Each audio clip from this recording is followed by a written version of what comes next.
It is the Drake Toll Show on Westwood One Sports and the Westwood One Sports app.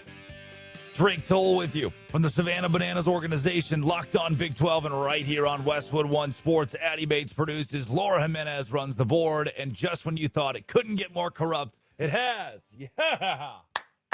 Yes. Yes. There are still, you and I opened the show yesterday, and what we discussed, one of the first things we went over is pick a football team, right? Are you a big LSU fan? Do you love Texas Tech? Are you privy to the BYU Cougars? Maybe Notre Dame is your cup of tea. NC State, if you will, right? Often overlooked. We don't talk about NC State enough in college football. And what I brought up to you is kind of this concept of NFL players that are returning to college football, guys who are going on their fifth year of college football, but have to return from training camp to come back and play that fifth year. And how, look, I'm sorry, but at a very real level, as college football fans, we don't need dudes who have taken the football field against Patrick Mahomes, against Lamar Jackson, against Myles Garrett in training camp, coming back and playing college football. That should be easy. We should all be able to agree on that without any issue. There should be no pushback to that. Now, I also gave you the addendum. Here's something else to know, as brand new updates have broken in this case. Here's something else to know, is the players that are trying to do this, I think they're good people. They just got stuck in a bad ruling. They got stuck in a world where now every college player who graduated in the class of 2023 and beyond will have 5 years of eligibility. Class of 2022 says, what about us? Oops, sorry. Back when we changed the redshirt rules, it hurt the kids that didn't have the opportunity. It hurt the kids that were a year behind the redshirt rules. We decided, hey, we're going from you can't play a single snap to now you can play 4 games and still redshirt. Like, sorry if you weren't a part of those rules when you were in college. I don't think I really care. Like, it's just the way that rules go. It's going to be unfair for somebody. Well, yesterday, Lane Kiffin had made it very clear that LSU was going to recruit NFL players to come back and play college football.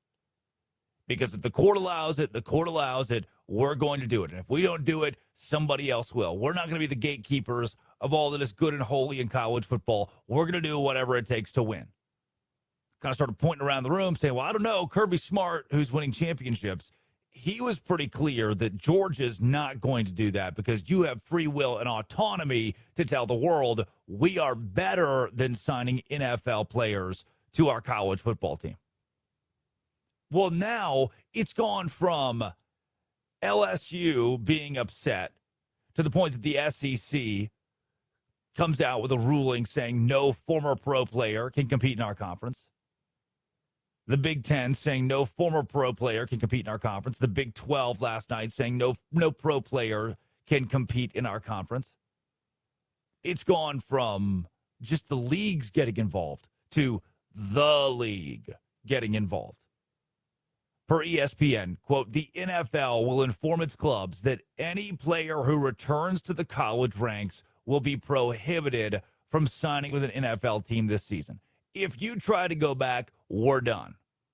This reminds me of Brendan Sorsby. You'll remember the Texas Tech kid. He played quarterback at Indiana as a redshirt freshman. He bet 40 times on Indiana football. That's the one thing you can't do. Sorsby transfers to Cincinnati, has a stellar couple of years there, goes to Texas Tech as the number 1 transfer quarterback in the country. It becomes public that you bet on college football while playing college football, and so he has to leave Texas Tech. No other college wants him. The NCAA's banned him at this point for betting on his own games, so he says, I'll just go to the NFL for the supplemental draft. And what does the NFL do? We don't want you. What the NFL? We don't need you. No, we're just not holding a supplemental draft. This is another case of the NFL doing the right thing and saying, if you're going to try to skirt the system and leave our training camp, if you're Daquan Wright at now at LSU, formerly of the Cleveland Browns, right? How messed up is that? Now at LSU, formerly of the Cleveland Browns, if you're Daquan Wright and you try to do this, we don't have room for you in our league. ESPN continues, any player cut by an NFL team who returns to college this year still will be considered a free agent and therefore is not subject to a future draft. So if could you return? There's still, they leave the door open of question marks.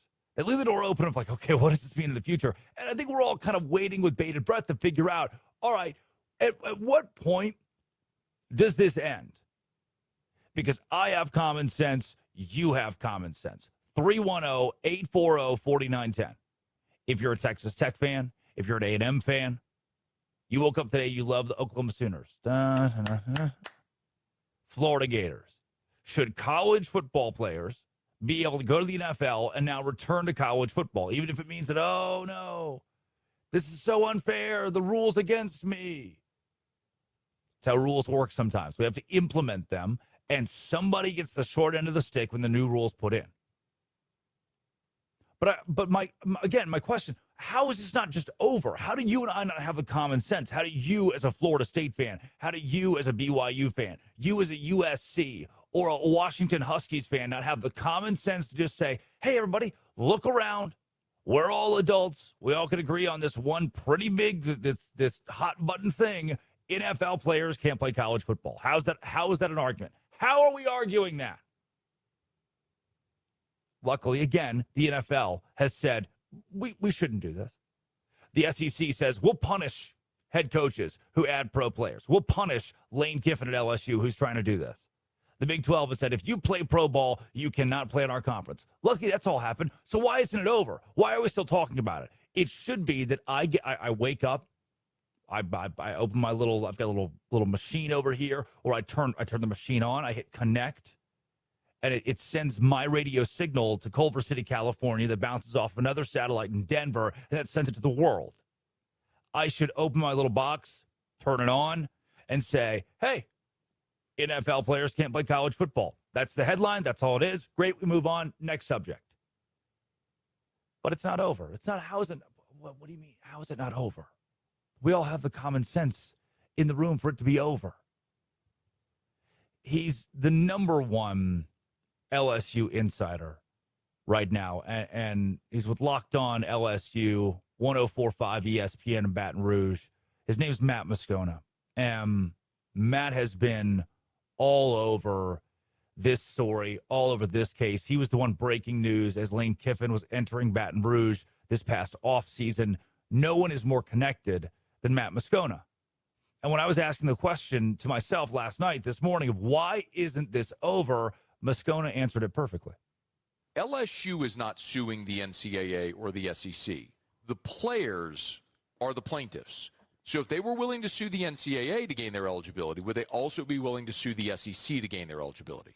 These guys have a ton to gain and relatively little to lose by going to court. Like, if you're Daquan Wright, you don't have a path back to the NFL. I mean, the Browns waived you because you entered the portal while you were on their roster. They're like, forget it, you're gone. The NFL does not need Daquan Wright. Daquan Wright stands to make a lot of money playing another year of college football. So why wouldn't you go to court to fight for your eligibility? That's why it's not over. Because we live in this made-up world in Rainbow Land where you could just go sue. Oh, I didn't get my way? I'm going to go find a local judge in Baton Rouge. I'm going to go find a local judge in Salt Lake City. I'm going to find a local judge in Kenosha, Wisconsin, to tell me that I have granted an injunction and can go back and play college sports. And now you, the NFL, now you, the NCAA, you, the SEC, you can't do anything about it because the law, the government, just told you can't do anything about it. Where did this come from, by the way? It came from Baton Rouge. It came from LSU. It came from a Louisiana state court that issued a temporary restraining order granting a retroactive fifth year of eligibility to groups of athletes from the 2022 high school graduating class.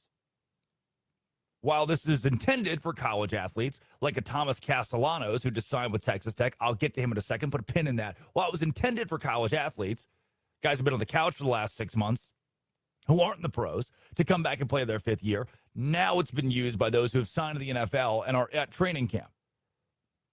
So LSU started reaching out to NFL hopefuls, started reaching out to NFL players, started reaching out to their agents saying, hey, we're LSU. And I mean, if we don't do it, somebody's going to. And you look around the room like, not a lot of people are doing this. It's kind of just you, Lane Kiffin. It's kind of just you doing the shady thing. It is the Drake Toll Show. You're listening to Westwood One Sports and the Westwood One Sports app. 310-840-4910. Should NFL players be able to play college football? Should be a simple call. You should just be able to call, say no, and then we hang up. But Xavier Harris to Daquan Wright. The floodgates really opened in mid-August when LSU got commitments from several players with professional ties.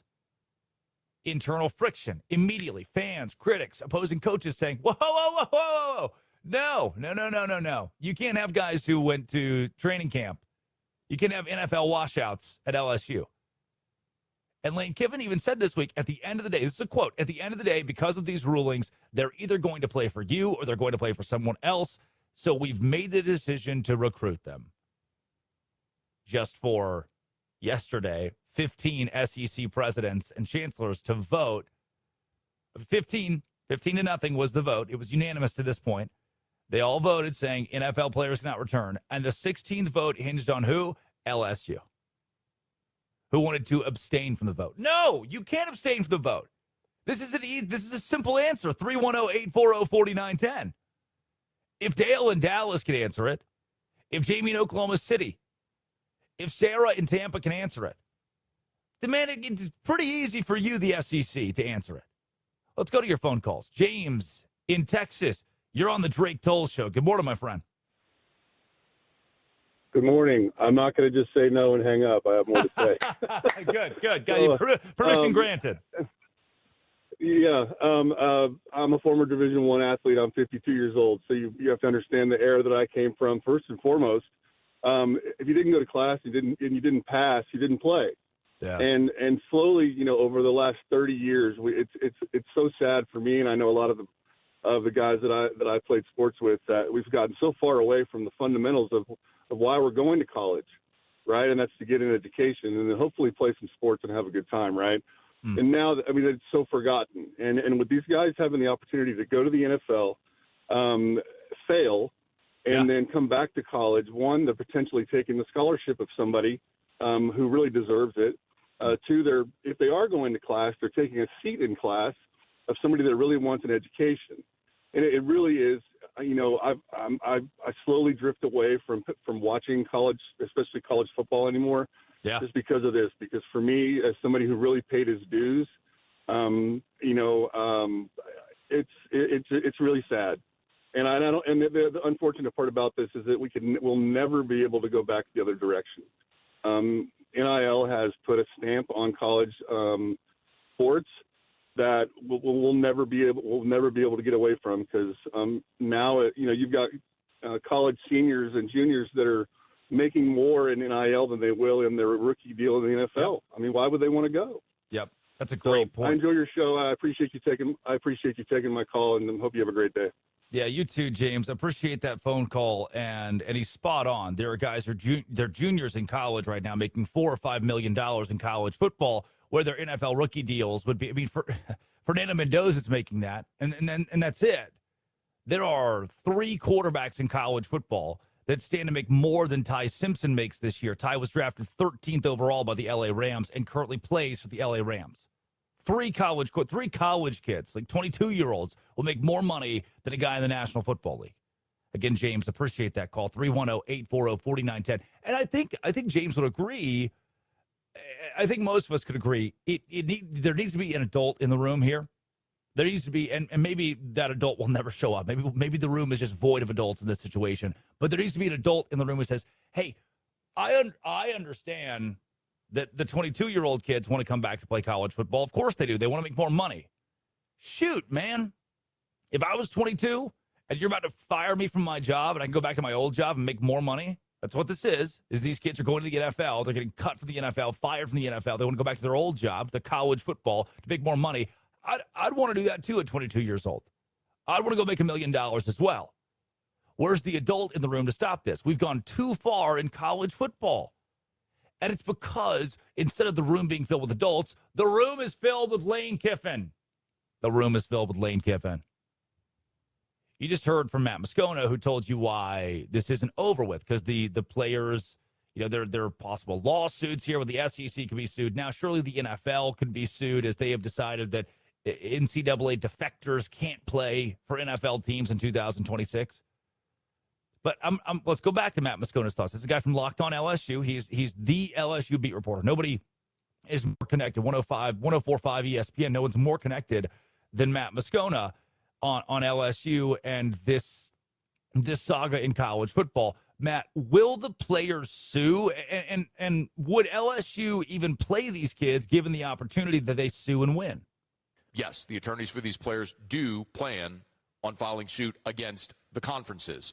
Is the juice worth the squeeze? Like, are you really willing to get 10 days before your opener to continue going down this path for a rotational defensive lineman and a tight end, like, in taking your eye off the ball with Clemson staring you straight in the face here in a week and a half? And if that's your feeling, okay, like, I don't think you're wrong. LSU is going to follow the court order. If the court determines these players are eligible, LSU's going to play them. If the court on Monday says they're ineligible, they do not receive their preliminary injunction, then LSU's not going to play them. This is hardly just an LSU thing. This affects a lot of programs and a lot of different sports, and we'll see how the action may move forward from here. It isn't just an LSU thing, but it's primarily an LSU thing. You know, Lane Kiffin's one brokering this, and so the quote in there of, if these players are granted by the law to play, LSU, by God, is going to play them. Again, Kirby Smart, a guy who's an adult in the room, says, I'm not doing it. I've got my guy. My roster is built out. James made a great point. Athletes today don't really have to go to class like they used to. The whole student-athlete thing's been thrown out the window. James makes a good point that there are roster spots being taken up by NFL guys now. Kirby Smart told us yesterday, I'm not going to do that. Kiffin doesn't have to do that. LSU doesn't have to. Because the law told me I could. Just because it's technically legal. You can still be the adult in the room. 310-840-4910. The phone lines, the text lines stay open. 310-840-4910 all show long today. You see this? Cam Scatterbo started a fight in practice against his own teammates. Are there foundational cracks that we're missing in the NFC East with the New York Giants? That's next. This is Westwood One Sports. It is the Westwood One Sports app, and this is the Drake Toll Show.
The New York Giants.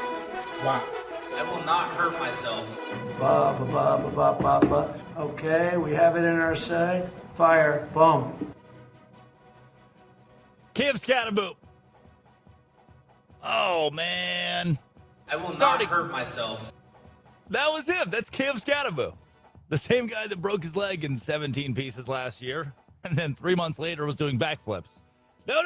Don't do that. Don't backflip. Don't backflip. That guy starting fights at practice at the Giants training camp. This is from Pat Leonard. I mean, it's if Pat Leonard is to New York as Matt Moscona is to LSU. The insider says Cam Scatterboot started a fight in practice yesterday. He slid down after a reception, came dangerously close to taking out a couple Giants DB's legs, and the defense isn't allowed to hit. So Javon Holland and Greg Newsome did not appreciate it. Situation escalated between Scatterboot and Newsome. Scatterboot has had it coming. He ran over linebacker Zaire Barnes the other day, too, when the defense wasn't hitting. His act is getting old to his defensive teammates. They're done with Cam Scatterboot. This is to say that Wiley... Do you remember the coming out party for Cam Scatterboot? Like a 2,000-yard rusher that one year in college. His last year at Arizona State was just nuts. And he's playing Texas in the college football playoff. Just runs wild. He's like, this guy is insane. No, genuinely. He actually is. He's actually pretty insane. Gets to New York and is just this little Energizer bunny rabbit guy just, out of the backfield, just hitting people. And that same Cam Scatterboot, since he got to the NFL, we've gone from this guy's insane to this guy might just be an idiot. Cam Scatterboot might just be an idiot. Now he's in practice where you're not, hey, Defenders can't tackle you, so please stop trying to actively hit them. Please stop targeting the defense. Can you picture it? It's just Cam Scattergood running as hard as he can toward a linebacker who's running away, sprinting away from. I'm not allowed to hit you. I can't hit you. Please stop. Hit me. Do it. Do it. He's on the football field sprinting aggressively at every defender and begging someone to hit him. And it led to a fight. A fight broke out yesterday at Giants training camp because Cam Scattergood can't control himself. Are you surprised by the lines? Cam Scattergood can't control himself. John Harbaugh, now the head coach of the Giants, the Ravens guy, now the head coach of the Giants, isn't shocked by this. He loves it, John. Well, I mean, Scat's great. You know, he does bring a lot of energy, you know, and but he did get a 15-yard penalty at the end of practice. Did you notice that? So that's not infectious. Well, it is infectious, actually. You know, infectious in the bad way, right? Like infectious disease type of thing, you know? We don't want that. So we want it to be directed in a positive way. It's great. Some of you are driving your car right now like, man, did the radio host call an NFL player an idiot? Did he call Cam Scattergood an idiot? And then we play a clip of his head coach saying he's an infectious disease and it's a bad thing. It's great. It is the Drake Toll Show. You're listening to Westwood One Sports and the Westwood One Sports app, Sirius XM 375, the Drake Toll Show YouTube channel, and the Westwood One Sports app. Cam Scattergood has done it again. Addy, Cam Scattergood seems like a bit of a security risk. I'm not sure if it's legal for him to fly in all airports in the United States. Do we love this or do we hate this? He is that one character, like in American Pie. Have you ever seen American Pie, Drake? I have seen American He's Pie. Stifler. I bet you can. He's Stifler. He's that one guy where everybody's growing up, but he's that party animal who's got to be involved in everything. That's who he is. He's the guy. Can you guess my favorite scene in American Pie? I don't like that game. Okay, great. We don't have to play. We don't have to play the game anymore. Continue, please. Okay. And he's that one guy who's just not growing up. And the other players are like, hey, we're all married. We got kids now. Like, we can't keep running these antics. We can't keep playing these games. And Harbaugh's like, man, he's just so great. He's just as great as Ebola or COVID. He's a disease. He's a disease. Right? He's a disease. So, you know, I don't think it's great for a team who's trying to rebuild and who's trying to find a way to compete with some new key players. But what are you going to do? What are you going to do? He's like a little toddler. You can't, like, please stop running into the wall. Please don't do that. Why? Because you can't do that. Why? Please don't tackle. Why? No. I will not hurt myself. Exactly. Don't leave with the crown of your helmet. Why? I want to. No, Why? Stop hitting people. I want to hit people. Don't hit people. He's the kid. He's the Talladega Nights. They've got one kid's Walker and one kid's Texas Ranger. He's the kid who's all jacked up on Mountain Dew. He threw Grandpa Chip's war medals off the bridge. Like, we're never going to be able to get through. Now I'm all jacked up on Mountain Dew. We're never going to be able to get through to Cam Scattergood. Like, snap out of it. Just one time. Say something normal. He can't. It's physically impossible for Cam Scattergood. Let's keep it in the NFL where it's physically impossible for the San Francisco 49ers to stay healthy. Jed York, their owner, we've talked about this the last couple of days, was arrested over the weekend for soliciting a prostitute. What? In East Palestine, Ohio. And I think I have a conspiracy theory that this might be related to the electrical substation. It is time for today's 49ers Injury Report, powered by the electrical substation. There is an industrial electrical substation. It looks like something out of Transformers that is located directly next to Levi's Stadium where the 49ers practice, and it has melted all of the tendons of the football team. Everyone's hurt in San Francisco. It's also led their owner. Hey, this wasn't him. Jed York, I know Jed York. He would never do this on his own volition. This is solely because the substation has rotted his brain and he's stuck. I personally feel bad for Jed York in this situation, who was pulled over at that trailer park in Ohio. And now the head coach of the franchise is just hoping his team is healthy enough to play in Australia when the season opens against the LA Rams in a week and a half. Here's Kyle Shanahan. I mean, I'm just hoping our team's healthy enough and has the time to get there. Those are the challenges of it. I'm just hoping my team's healthy enough to play. Why is he panting at the beginning of that? Dude, can we play it again? I mean, I'm just hoping our team's healthy enough and has the time. He is chasing Cam Scatterbo. Somebody get him! Somebody get him! Somebody grab that man! Grab that guy! He's a danger to society and himself! He's sprinting around, and they just threw a camera in his face. Like, they're injured. He's like, duh! They're injured. Right now, the San Francisco 49ers, here's how bad it's got. 25 players that are listed on the camp injury report. 25. The second most in the NFL is the Saints with 16. Over the last 10 years, the 49ers have been in the top 10 in injuries every single year. At what point do you it depends on your order of operations here. Number one, you do have to ask your owner to stop soliciting prostitutes in Ohio. PEMDAS, yes. Yeah, so the P is for prostitutes. The E is for electrical substation. The second thing that you have to address out of PEMDAS would be this issue. At some point, we do have to look around and say, hey, maybe the whole conspiracy theory about the electrical substation rotting your tendons could accidentally be real. It's actually unbelievable. I'm not one for big conspiracy theories, and I'm like, I need to see the facts. But when you see the amount of injuries this team sustains every single season, and the fact that they're able to somehow still win games is impressive to me. But then you see the teams behind them, and as a Saints fan, that makes me so sad. Oh my goodness, there has to be something. We can't blame the trainers. I've seen videos of them wrapping up McCaffrey. Wow, that is a bionic leg. Those guys are great. So we got to blame something. We have to blame something. And I'm a big fan of blaming that hunk of metal out there. This is like the videos I think it's from China. This is really getting in the weeds here, where they did the robot races. Once a week, I get a video on my Facebook that's the robot races. And for some reason, these robots are really bad at running. They're just these humanoid robots. And when they break, boy, do they break. Sparks flying, limbs going. That's what the electrical substation is turning players into in San Francisco. What's worse, so we'll keep it in the NFL on the Drake Toll Show, Westwood One Sports, the Westwood One Sports app. I think the Falcons would like an electrical substation. Like, hey, we'll trade. We will buy your electrical substation to just not have to do football anymore in Atlanta. Complete and utter disaster of a quarterback competition this offseason between Tua Tagovailoa, who is the only quarterback in the competition because Michael Penix Jr. is on life support right now. The guy has not had a leg in years since his college years at Washington. And yet there's still a competition because Tua has been so bad in a competition against himself that they cannot name him the starting quarterback. And Michael Penix Jr., who is so hurt he can't play in the preseason at all, and Ian Rappaport is now saying he will not play in the preseason finale. Penix, who's practiced a couple times now, is still in position to win the starting job. Here is Michael Penix on if he should play in this final preseason game for Atlanta that is set to take place tomorrow. This Friday? Nah, it's soon. I only had 3 practices, 11 on. I don't want to go out there and do that, but I feel good though, but that's at the same time, like I said, I only had 3 practices.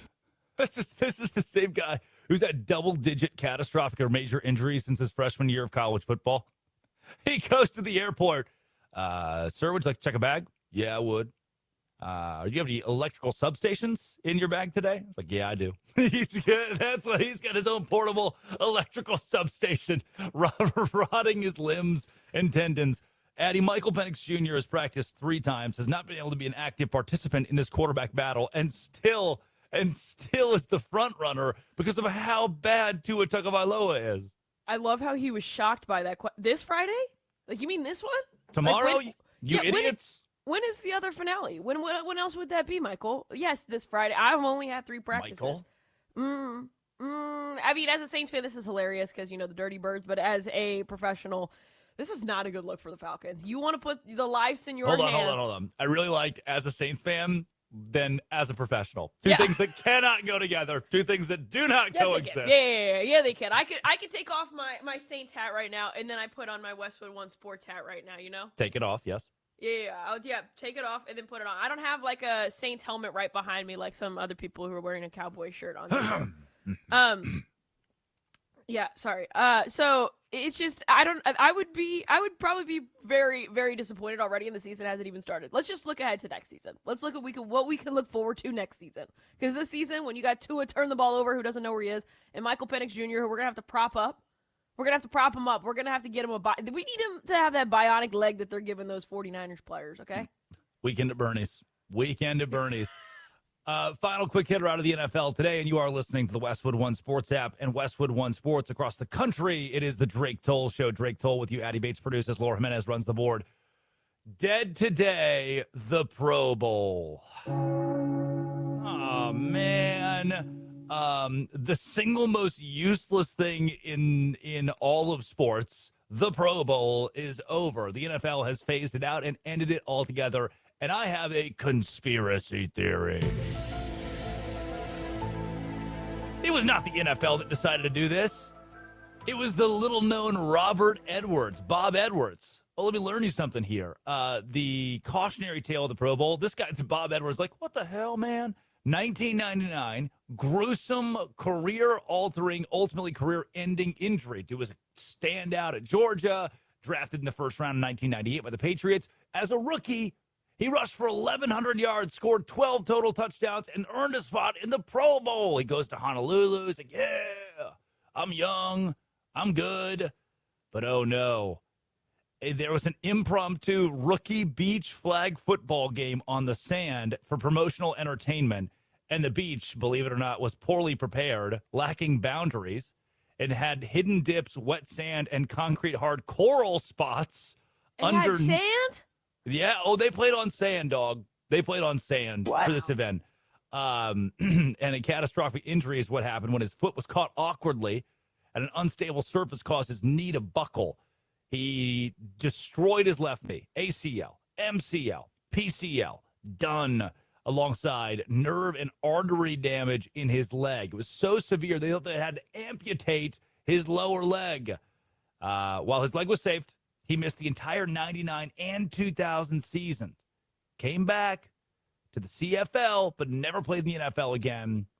Rest in peace to Robert Edwards' leg. Come on, man.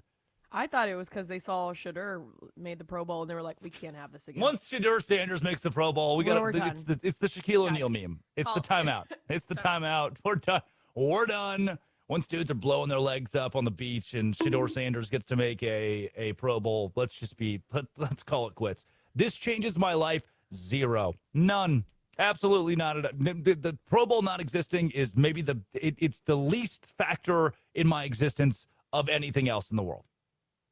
I could not care less. We don't care. We do not care. We do not care. I'm Mike Tomlin over here. We do not care. Yeah, we already saw so many players get injured for this, and part of the reason why they canceled it is to protect these players. Now you can still become a Pro Bowl athlete, and they'll honor you and stuff, but you're just not going to play in the game. And I'm actually okay with that. Just like I'm okay with certain players not playing in the MLB All-Star game who are injury prone. I'm okay with that. I know I'm probably in the minority, but you can't say the Pro Bowl was all that exciting.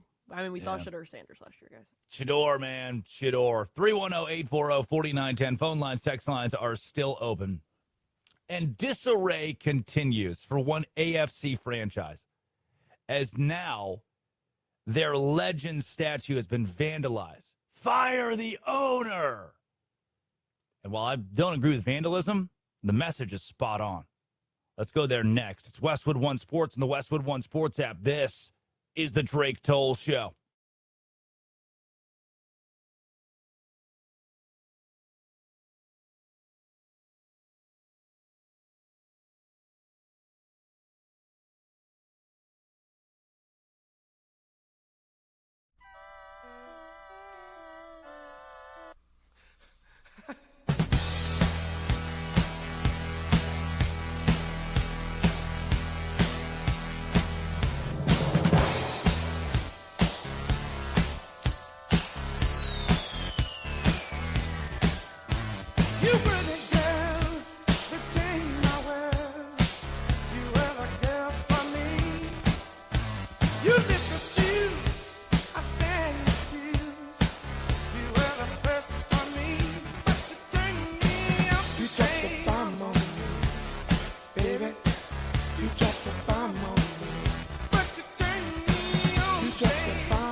bomb on me. But you turn me up, you drop the bomb on me. Baby, you drop the bomb on me. Just like Adam and Eve, said you set me free. You took me to the sky, I've never been so high. You were my peace, you were my friends. You were my hope, baby, you were my smoke. You dropped the bomb, you dropped the bomb on me. Baby, you dropped the bomb on me. But you turn me up, you dropped the bomb on me. Baby, you dropped the bomb on me. But you turn me on, you dropped the bomb on me. Baby, you dropped the bomb on me. You dropped the bomb on me, baby. You dropped the bomb on me. Baby, you dropped the bomb on me. We were in motion, felt like an ocean. You were the girl for me. You were my first explosion, turned out to be corrosion. You were the first for me, but you turned me up. You dropped the bomb on me, baby. You dropped the bomb on me. You dropped the bomb on me, baby. You dropped the bomb on me. I won't forget what you done to me, baby. You dropped the bomb on me, baby. You dropped the bomb on me. You dropped the bomb on me, baby. You dropped the bomb on me.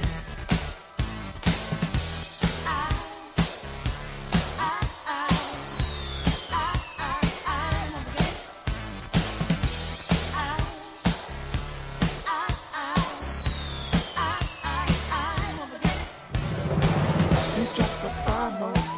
me, baby. You dropped the bomb on me.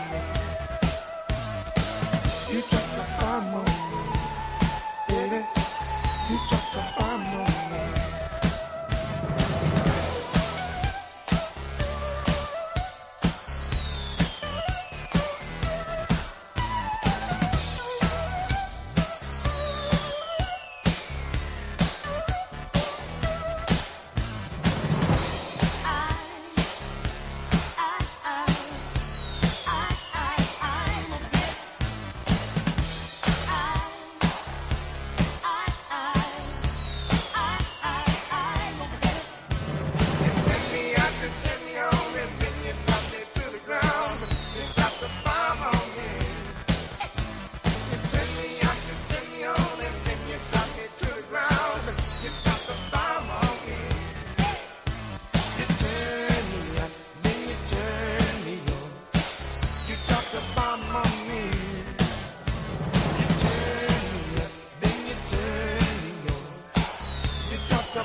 One of the legends of the National Football League, Jim Brown.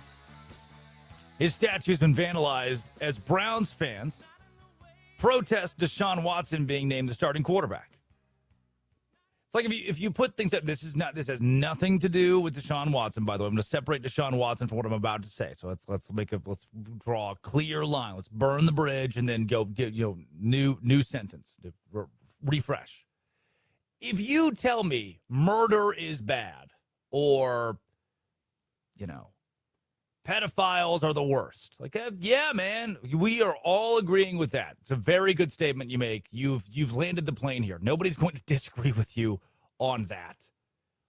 But if you take like a pedophiles are bad poster and then put that on a civil rights leader like a John Lewis or Rose, but you put that on their statue, it's like, whoa, no, hey, stop. Don't do that. Don't do that. It's like the message is you're getting across here, we agree with. The way that we are displaying the message, don't do that. Let's try to remove that from the people who have tried to push progress, positive change in the nation. You can put the poster elsewhere. That kind of an adjacent case has occurred this week. Yesterday, news comes down the pipeline. This is the direct headline. Jim Brown's statue vandalized as Browns fans protest Deshaun Watson being named the starting quarterback. And it's time for our biggest losers of the day. Biggest loser of the day, you guy who put a sign up on the Jim Brown statue in Cleveland that said Cleveland is done with the Haslams and their freak Watson. Now, the Haslams is in reference to the ownership of the Cleveland Browns. I, too, by the way, should be clear, I'm done with the Haslam. I, too, am done with Deshaun Watson. I'm not going to vandalize the Jim Brown statue to insert myself here. But further, what was written on the statue, $280 million, 27 plus victims, 0 supporters, quote, no regrets, which Deshaun did. That was a quote from Deshaun. Kind of a wild thing to say. Millions of fans held hostage, and 0-16 on the way. I'm again, if we've got the biggest loser of the day is the guy who wrote these signs where it's like, okay, I'm starting to get around with the thesis of your statement, but why did you put it on the Jim Brown statue in Cleveland? You deserve our biggest loser of the day. It is the Drake Toll Show. You're listening to Westwood One Sports and the Westwood One Sports app. Good morning, Addy. You got some passionate thoughts on this one, and good notes on this. The messaging we're getting around on, I think it's like, all right, okay, I see what we're going for. The location of the messaging, no. Agree with what was written on those signs. I don't think anyone's going to disagree and say like the Haslams have destroyed that organization, or that Deshaun Watson is not good for that organization for many reasons. And it makes a lot. You're alienating a good chunk of your fan base who are like, oh, we're going to let this guy who was suspended for a lot of games because he did that terrible thing like 15 times. You're alienating a lot of women in your fan base. I'm just going to say that. But Jim Brown, a known civil rights activist in the 50s and 60s, someone who was not only a great football player on the field and an actor, but also just someone who fought for what he believed in the right way. Like, I don't see how vandalizing a positive icon, a civil rights icon for you, an activist, is going to get your point across on Deshaun Watson. That seems a little weird to me. That seems a little weird, and I felt that way about when this has happened in other instances. I think maybe because we're talking about it, they're getting their point across. Like, hey, they are now talking about it on national media. So what their intention was, it was successful in that regard. But Jim Brown, like, you say that name, you know who he is. You know what he did.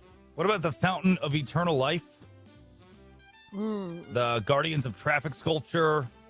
You know what? The James A. Garfield Monument. That's in Cleveland. 180-foot monument. Superman statue. It's like, all right. I think Superman was probably an upstanding citizen back in his day. The Rock and Roll Hall of Fame. The Rock and Roll Hall of Fame.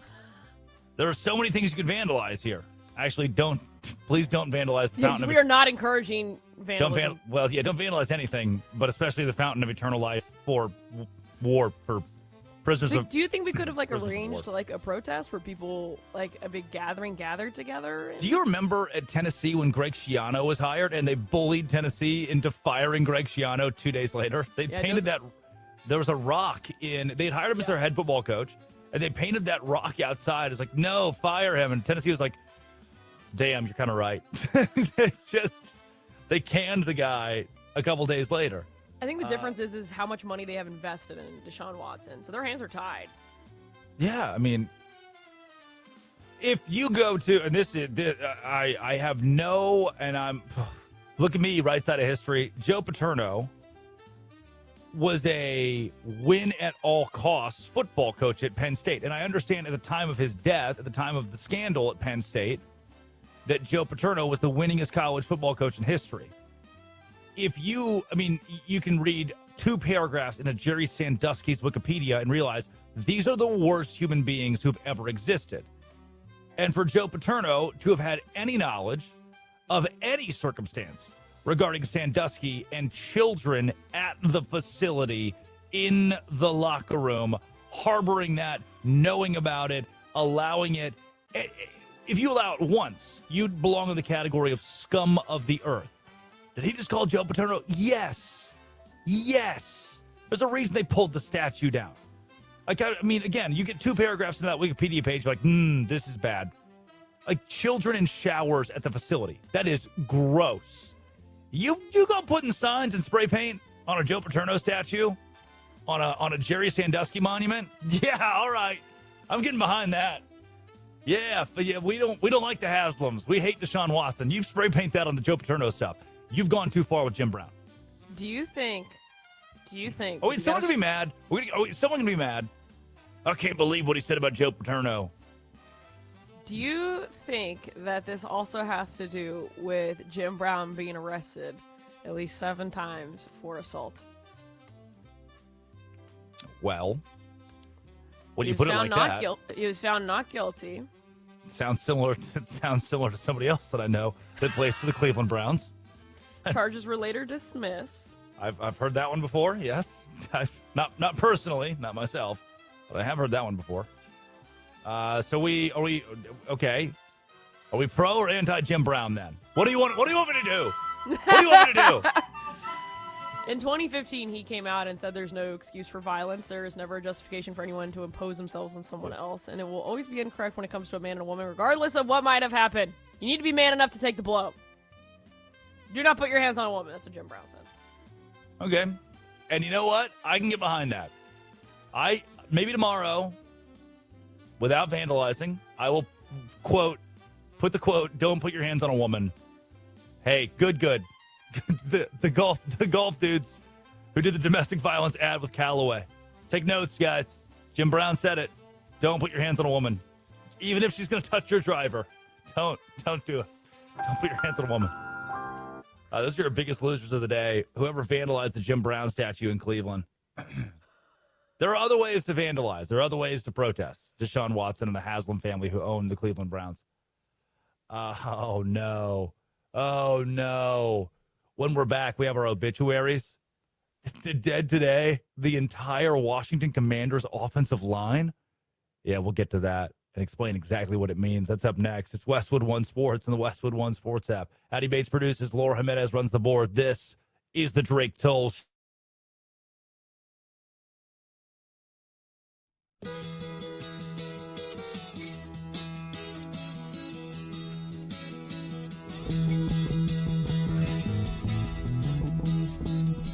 It's getting to the point where I'm no fun anymore. I am sorry. Sometimes it hurts so badly I must cry out loud.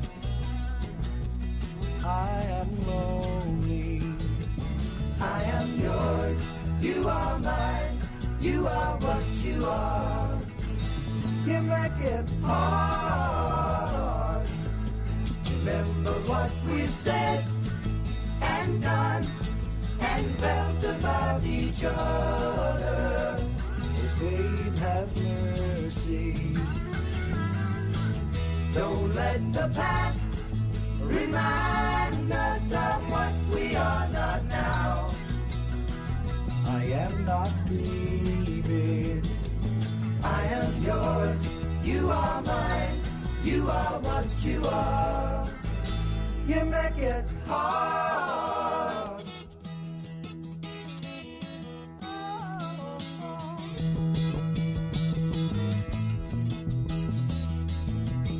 tearing yourself away from me now.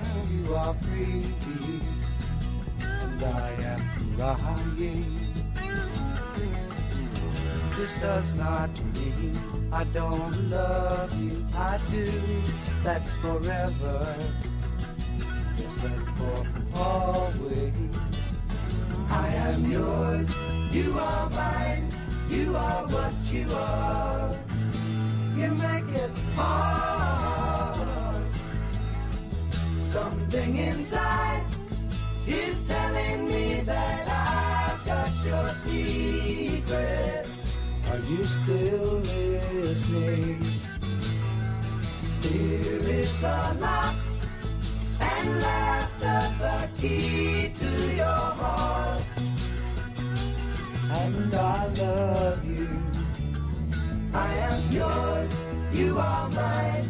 You are what you are. You make it hard, and you make it hard, and you make it hard, and you make it hard.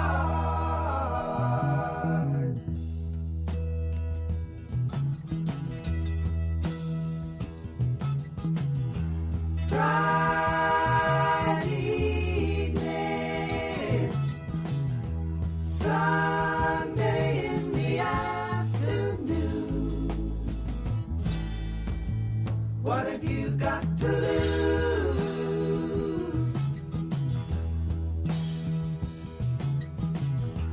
Tuesday morning, please be gone. I'm tired of you. What have you got to lose?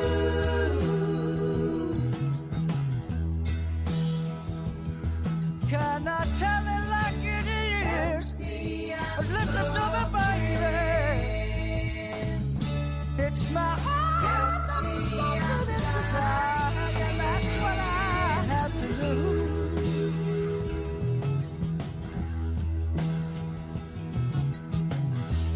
I've got an answer. I'm going to fly away. What have I got to lose?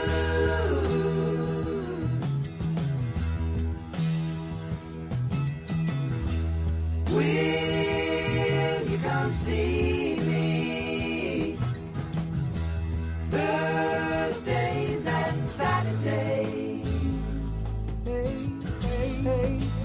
What have you got to lose?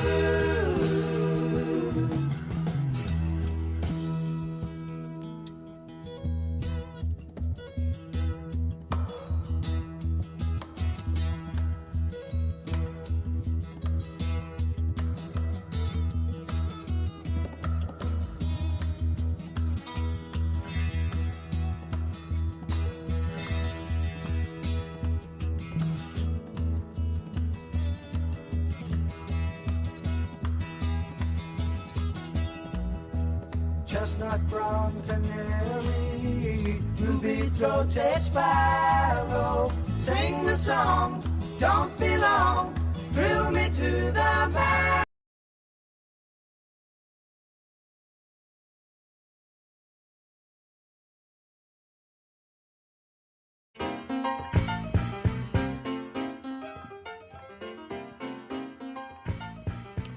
So, we may have done some Googling about Jim Brown. And we have bad news.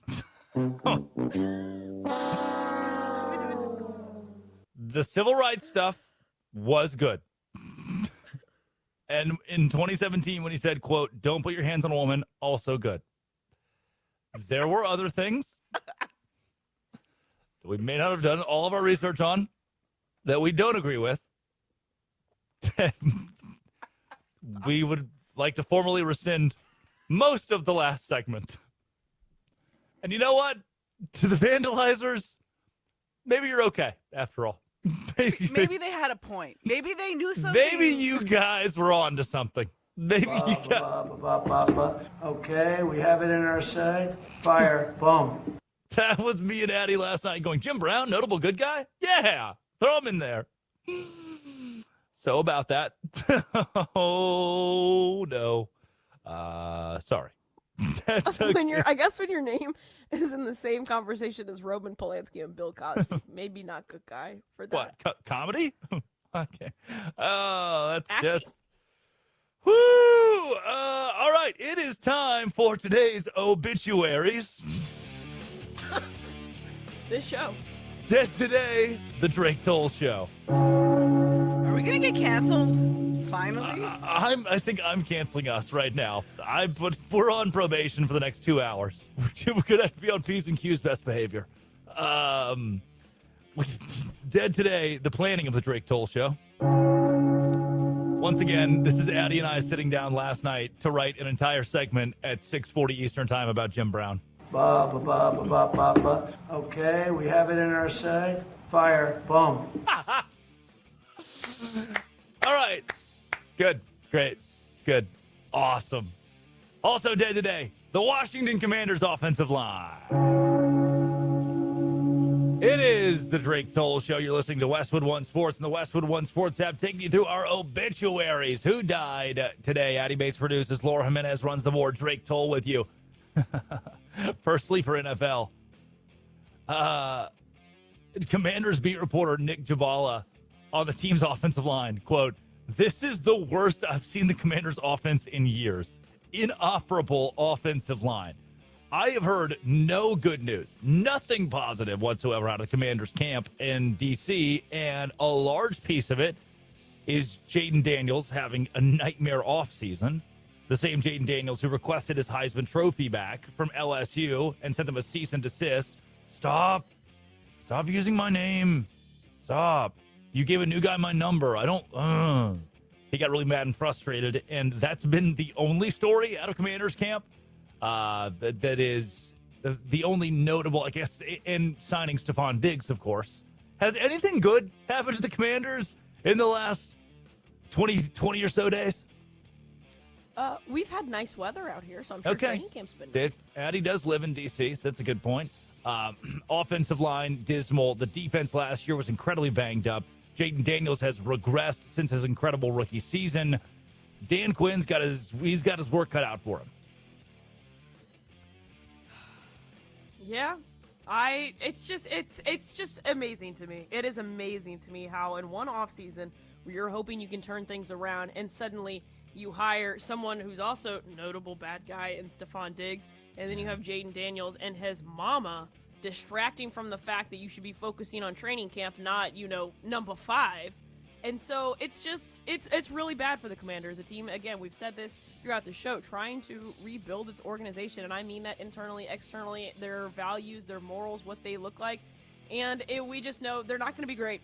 They're not going to be great. If someone's saying this is the worst offensive line they've ever seen, there's probably some merit to that. So if you're a Cowboys fan, window's open, man.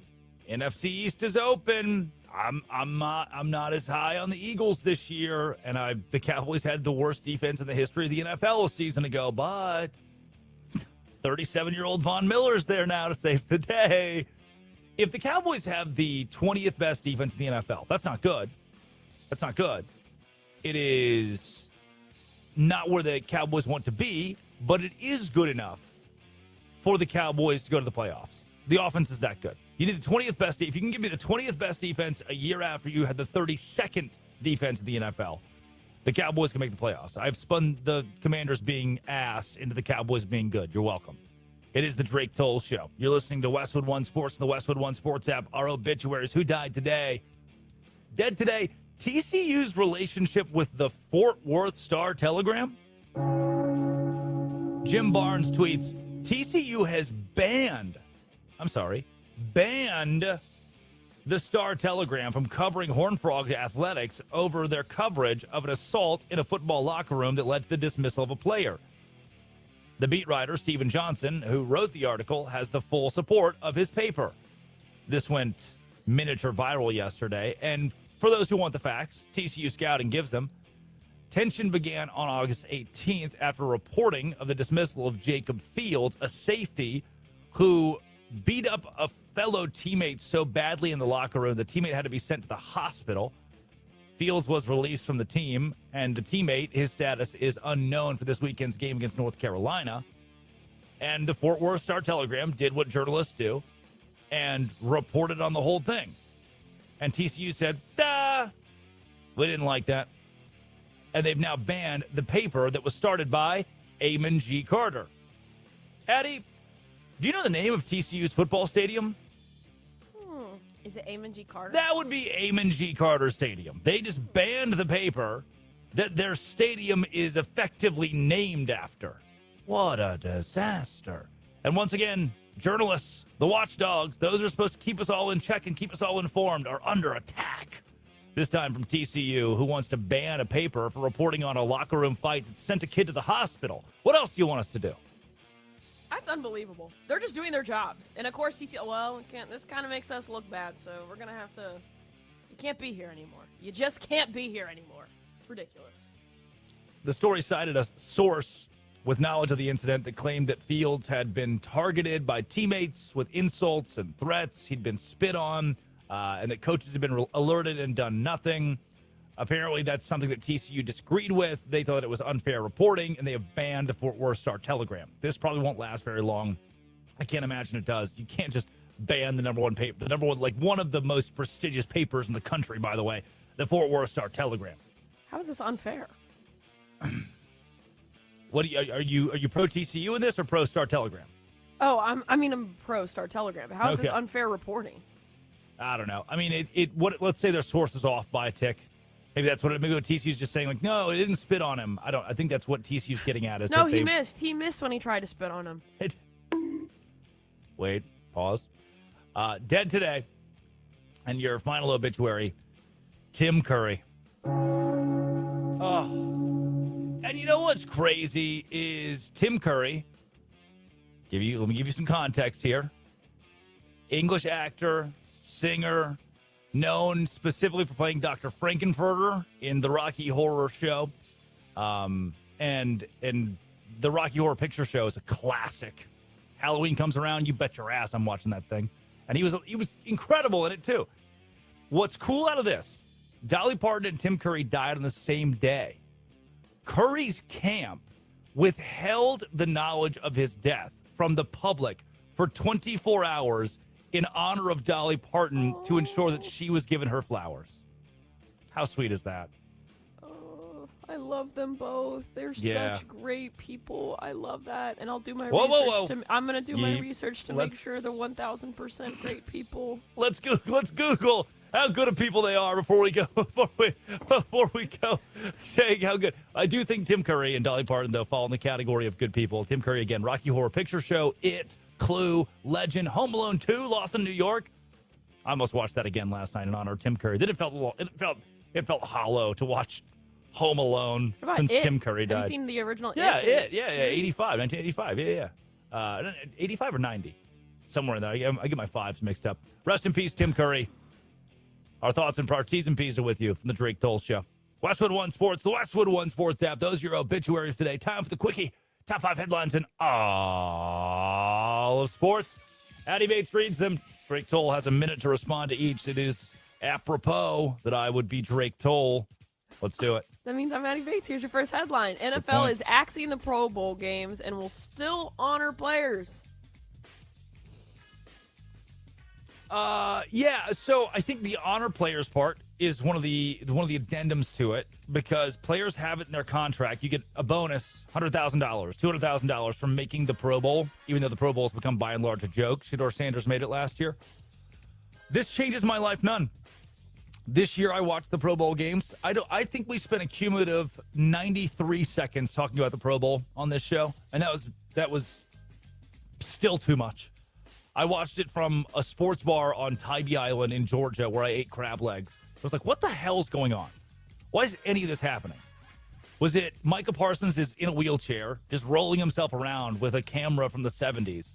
Like, this is so stupid. What a joke of the game that I love. I remember 2009, we'll say. You know, you wake up and you're like, oh, Yeah. Peyton Manning in Hawaii. Awesome. And it felt cool to see the guys walk through the stadium and see this exclusive event down in Hawaii. All the players got to go on this vacation, and it was neat to see them in the same room together. I don't need to see Micah Parsons and Shedeur Sanders in the same room together. I'm okay. I don't need to see an indoor flag football game. I'm okay. The Pro Bowl was dead a long time ago. And may I? The NBA All-Star You're going game, to regardless. Sorry, this is more than a minute. The NBA All-Star game, they've made tweaks that have been, by and large, positive. We heard good feedback after the NBA All-Star game this year. Major League Baseball, whether it's Field of Dreams or the Little League World Series or their own All-Star game, those events have seen improvements, developments, progress. The NFL has just gone bass backwards on the whole thing, and it's time to delete it. I think this is the right move. It's a waste of money and time. That's a minute. Here's your next headline. Big 12 is the latest to okay a professional athlete's ban, and that includes all sports. ACC. Hello, ACC. Where are you? Here's what's going to happen, man. Is the Big 12, the SEC, and the Big 10 are all going to ban pro athletes in sports. And the ACC is going to be like, mama. And they're just going to take them all. They're just going to get all the old NFL. They're going to take all the old NFL players, all the old NBA guys. They've been holding out. They've been waiting, the ACC, to see what the rest of the conferences do. And oh, it's our turn. I do actually expect the ACC to follow suit with this. And Josh Graham, Westwood One Sports, will have the ACC Commissioner Jim Phillips on, by the way, today, I believe. I know the interview is today. And so I think we'll get answers from the ACC. The Big 12 making this move is another positive step in the right direction for college athletics to, not allow NFL players in college football. Seems like that would be, we could unanimously agree on that, aside from the existence of LSU, who really seems to want to have pro players at LSU. That's a minute. Here's your next headline. Jalen Hurts says he is not afraid of making mistakes in a new-look Eagles offense. Good. I'm also not afraid of making mistakes, as highlighted by our Jim Brown segment earlier. Fire. I told you, I said it earlier, I'm not very high on the Eagles this year. I did draft their defense yesterday in our 2026 Drake Toll Show NFL defensive draft. But all the stats, facts, and figures that I use for why I wanted the Eagles defense, why I'm confident in the Eagles defense, they go back to 2024, right? Do I get 2024 Cooper DeJean and Jalen Carter? Do the Eagles, is there progress defensively for the Eagles? That's going to help Jalen Hurts play looser if the defense is as dominant as they were, helping them win the Super Bowl in 2024. This is a headline where I'm with Jalen. I'm just not buying the Eagles this year. I say as I'm wearing a Dallas Cowboys sweatshirt today. That's a minute. All right, here's your next headline. Quarterback Tommy Castellanos commits to number 12 Texas Tech with court granted fifth season before Big 12 ruling. Yeah, so the weird part about the Castellanos thing is he is allowed to go play at Texas Tech, where a Daquan Wright, who went and played in training in training camp for the Cleveland Browns, will not be allowed to play college football.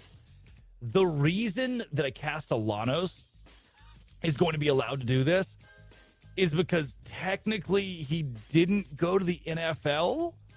So because of the injunction that says pro athletes are not able to return, he's like, I'm not a pro athlete, so are you allowed to let me play? And the NCAA got stuck. So I guess.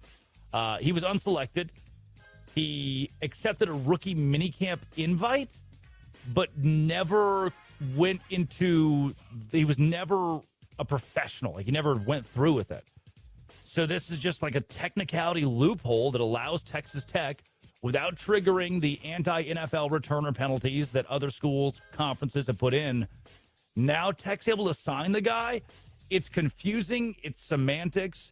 And I do think it's a little weird 10 days before your college football season, you're signing a quarterback. Like, what does it say to the current quarterbacks on your roster that you would do that? And the justification for Tech is that, oh, well, what if our guys get injured? I don't know, man. What if the sky falls out of place tomorrow? I can't. I don't know if I'm going to add a new piece. Addie, you played college sports. What if a new teammate walked in 10 days before the season started? I don't think I'd like that. Yeah, it would be a little weird, especially since he was. What did he do this year? He was at Titans minicamp.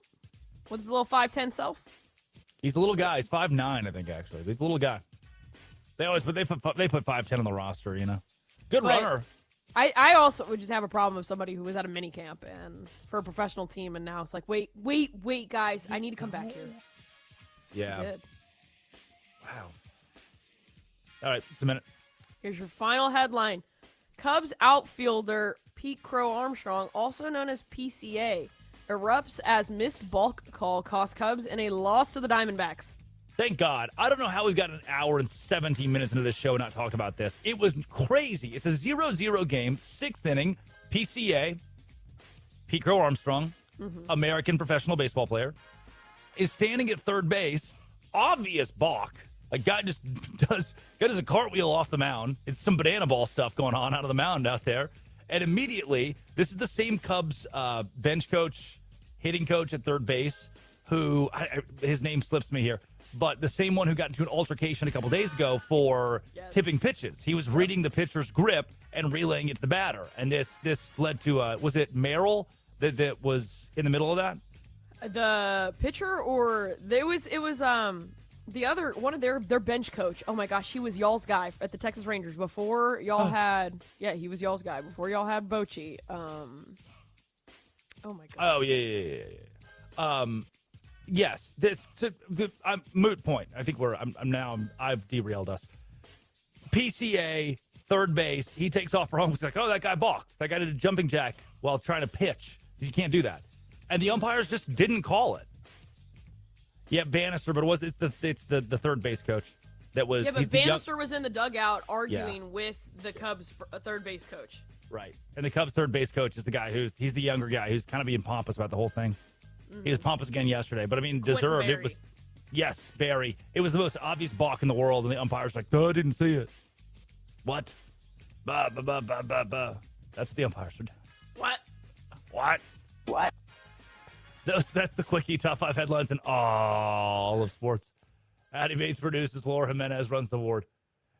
You are listening to Westwood One Sports and the Westwood One Sports app. Oh, no. Free 9. J.J. McCarthy will not be a member of the Minnesota Vikings a week from now. This is sponsored by Progressive Commercial Insurance, protecting small businesses with affordable coverage options. Quote today at progressivecommercial.com. Let's take you to Minneapolis. Next, this is the Drake Toll Show.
Hey lady, you got the love I need.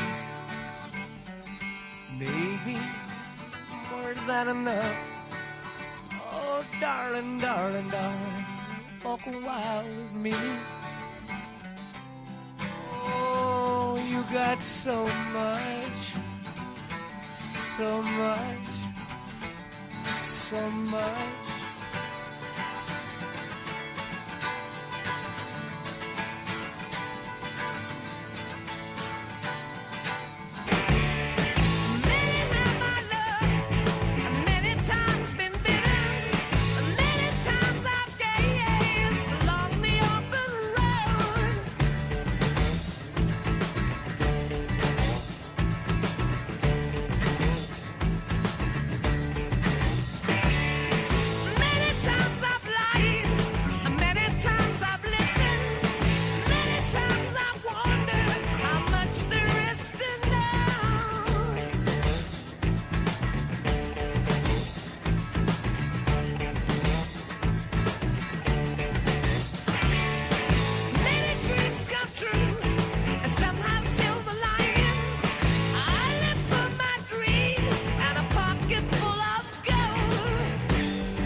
J.J. McCarthy, you are the biggest loser. I mean, the Vikings should just be done with J.J. McCarthy. Divorce seems inevitable after the guy lost his starting job to Kyler Murray and now is in a quarterback battle for the second spot with Carson Wentz. Old man, you forgot Carson Wentz was in the NFL. That's the first time you've heard the name Carson Wentz in a long time. Like, damn. Huh. Carson Wentz, huh? Yeah, no doubt, boss man. The old Eagles, the old Eagles guy. Yeah. He's still out there fighting right now with J.J. McCarthy to be QB2 in Minneapolis for the Minnesota Vikings. What a disaster. Drafted 10th overall, misses his entire first season in the NFL. Comes back for his rookie campaign and was so bad, was so dismal that you brought in the other old guy in Kyler Murray for $1.2 million to just, we need something, anything, please. Because McCarthy last season played in just 10 games, again, still banged up, 57% completion percentage, bad. 1,600 passing yards, bad. 11 touchdowns, bad. 12 interceptions, worse. J.J. McCarthy's QBR was 35.6. And I've told you this. If your QBR is low enough to be an ACT score, you are bad. And now the Vikings kind of just need to be done with a kid who's been a distraction at best, who gave you a faux quarterback battle and is given, like, watching film, watching highlights out of the Vikings camp is just sad at this point for the downfall of J.J. McCarthy, the kid who won a national championship at Michigan and has not been very good at football ever since him and Connor Stallions parted ways. Connor Stallions was the Michigan staffer, the assistant, who was allegedly illegally scouting opponents, even sneaking onto opponents' sidelines to steal plays, to garner information, feed it to guys like J.J. McCarthy, and help Michigan win. When Stallions was ratted out, McCarthy's numbers regressed. He declined. And all of a sudden, we start asking, oh, man, is J.J. McCarthy washed? The answer is yes. Unequivocally, yes.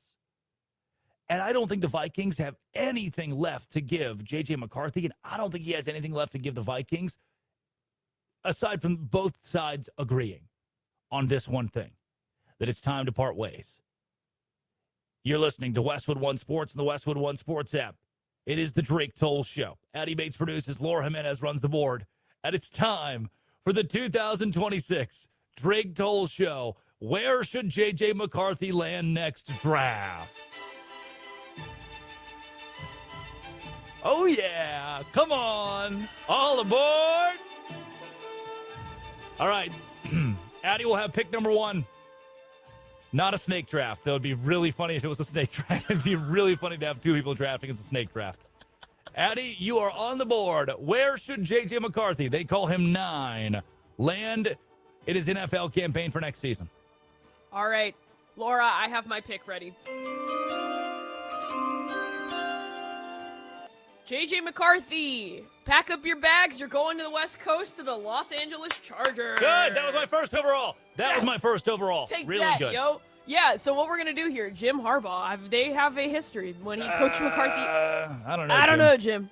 At Michigan, okay? And Trey Lance hasn't been great. Not saying J.J. McCarthy has either, but I would rather have J.J. McCarthy, somebody I have coached in the past, someone I know, his play style, very familiar. Obviously, you recruited him back in college. So get rid of Trey Lance. He needs to find somewhere else, in which this could be tomorrow's segment. Where will Trey Lance end up? Because J.J. McCarthy, you will be QB2 in Los Angeles. That's good. All right, second overall pick in the 2026 Drake Toll Show. Where should J.J. McCarthy play next season draft? Laura, I'm ready. With the second overall pick, Drake Toll selects the Toronto Argonauts of the Canadian Football League. Yeah. What? Man, I feel like last year was a regression year for Chad Kelly and the Argonauts. They're not reaching their full potential offensively. They need to go to somebody with genuine NFL experience. 9 has played 10 games in the National Football League. Now, look, Chad Kelly was good last year. Good. He wasn't great. He was good. 3,200-yard passer, 21 touchdowns. He's got Jacoby Brissett-esque numbers. I'm going to go with the Toronto Argonauts for J.J. McCarthy. I think he fits in the system perfectly. I wasn't expecting that. I love that. They're on my big board. It's a steal. Honestly, it's a steal. I can't believe I got the Argonauts at 2. All right, Laura, I'm ready.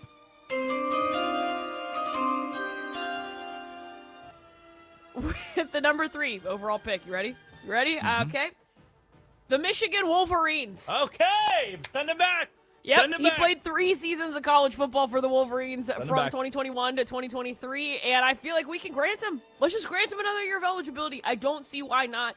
Yes, he was a pro, but hey, who wasn't? Who wasn't a pro at this point? Michigan, this could be a good chance. You've had a lot of scandal recently. You know what? Bring back someone who knows the organization inside and out, can bring that veteran leadership back to Michigan. Michigan and 9. Give him a work visa, maybe. Yeah. You could just, I think that there's something here. If we can grant an injunction from a Michigan court for J.J. McCarthy to return to the Wolverines, he's got a genuine opportunity to fight for a starting job. That said, I feel like Michigan has their quarterback situation figured out right now.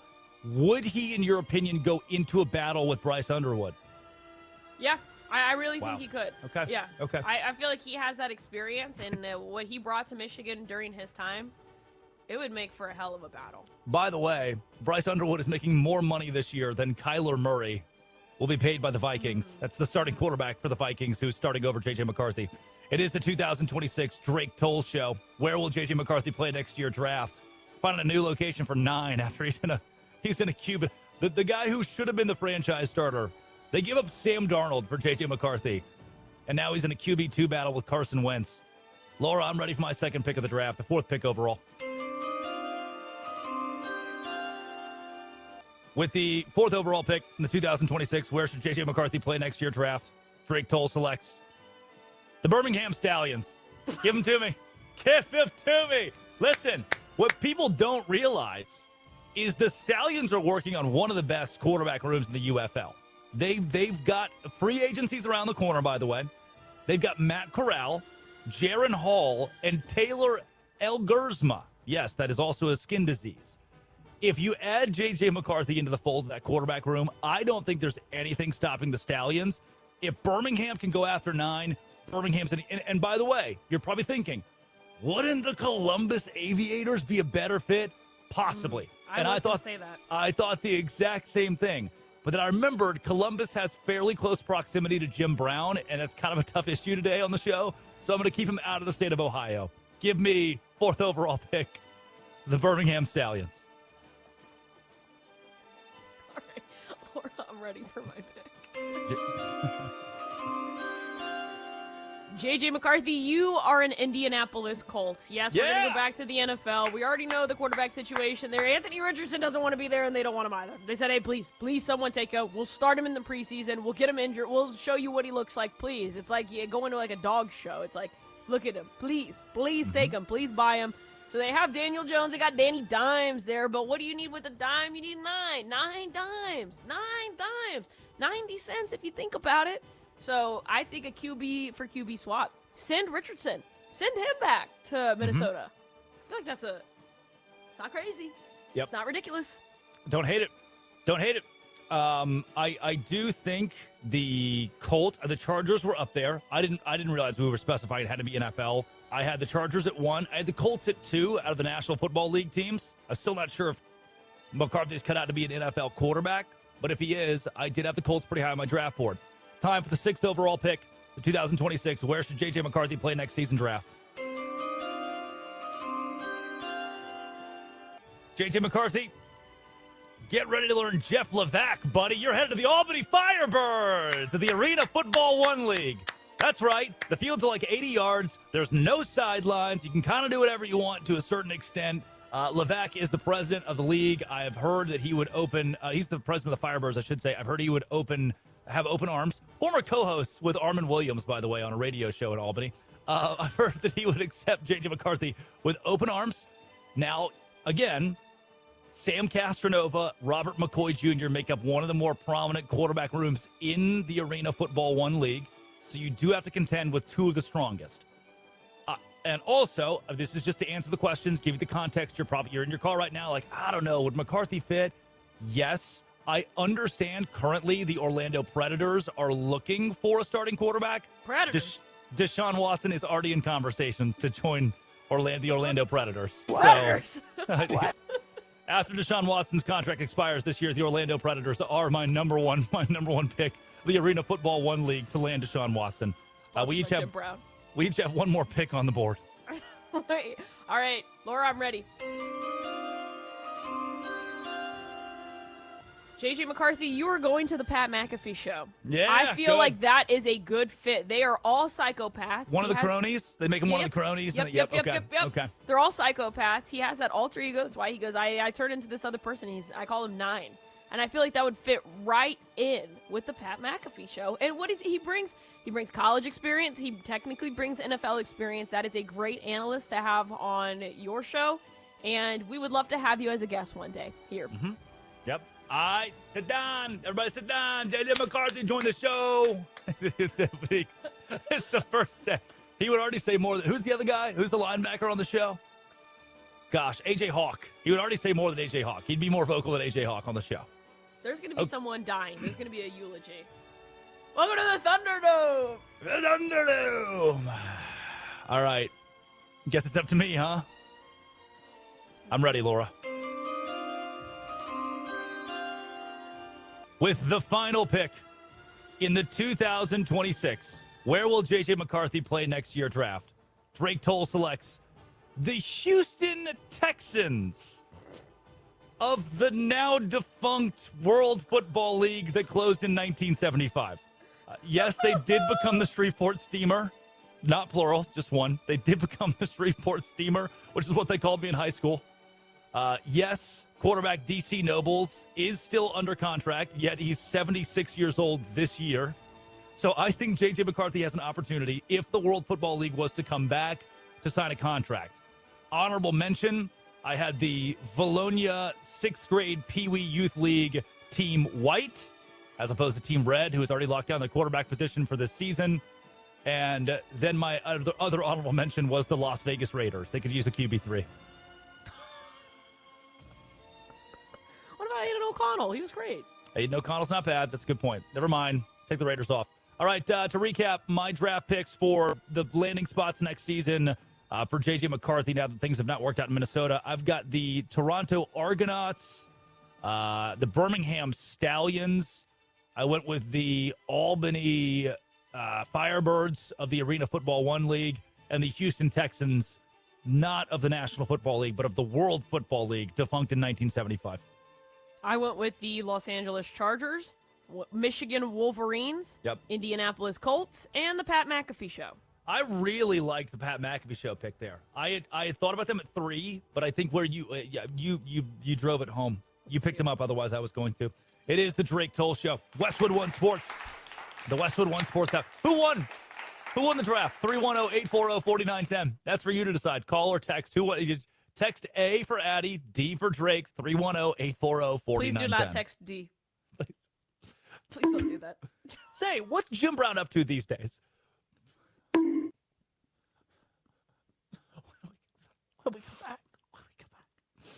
we come back, there is the Dodgers are going to sell the team. The American Red Cross needs blood. What? The American Red Cross needs blood donors now. Make your appointment today. Visit redcrossblood.org. Use the blood donor app or call 1-800-RED-CROSS. redcrossblood.org. This is the Drake Toll Show.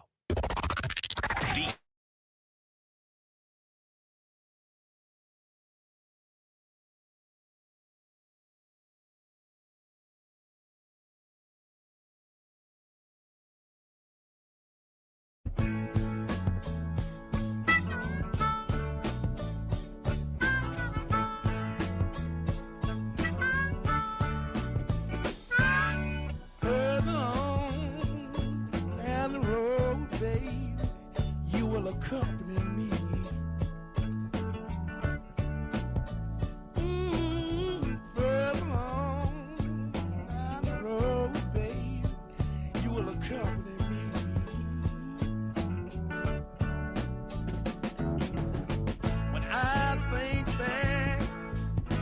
was like the sun.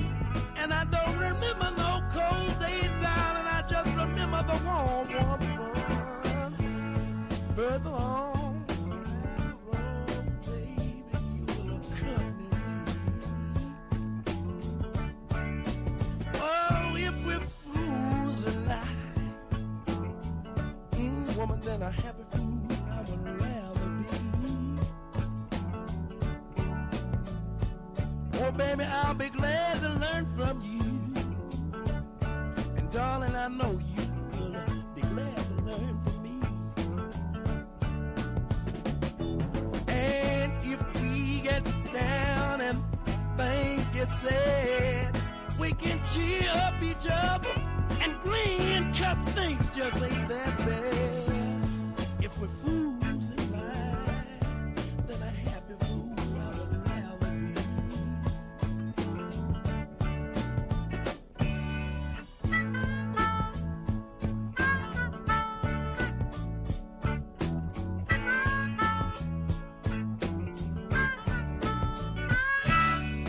Day by day, just one step at the time. 'Cause woman, you have given me so much, just to ease this stubborn old aching heart of mine. I don't care where they came from, and I don't care what they might say. Woman, you've been loving in my corner all the way, day by day. Yeah, it's the magic of kindness flowing all the time. Further on down the road, baby, you will accompany me. Oh, and I'm hoping. Further on down the road, baby, you will accompany me. Oh, baby, can't you hear me praying? When I look back, your love was like the sun. And I don't remember any cold days, I just remember the warm, warm sun. Further on down the road, baby, you will accompany me.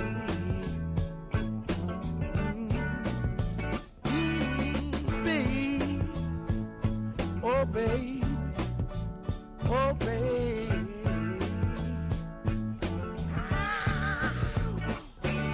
Baby,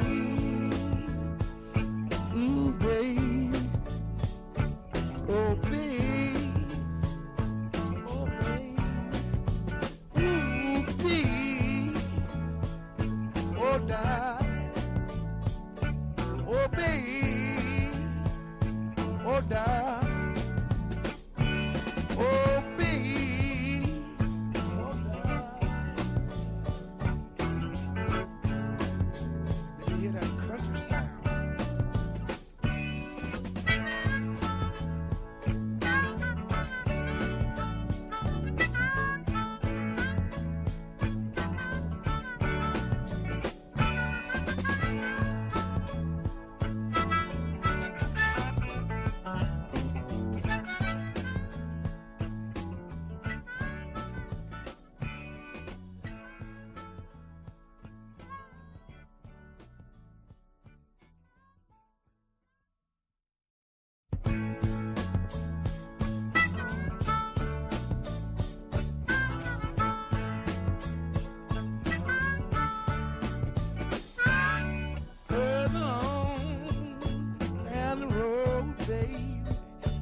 Accompany me.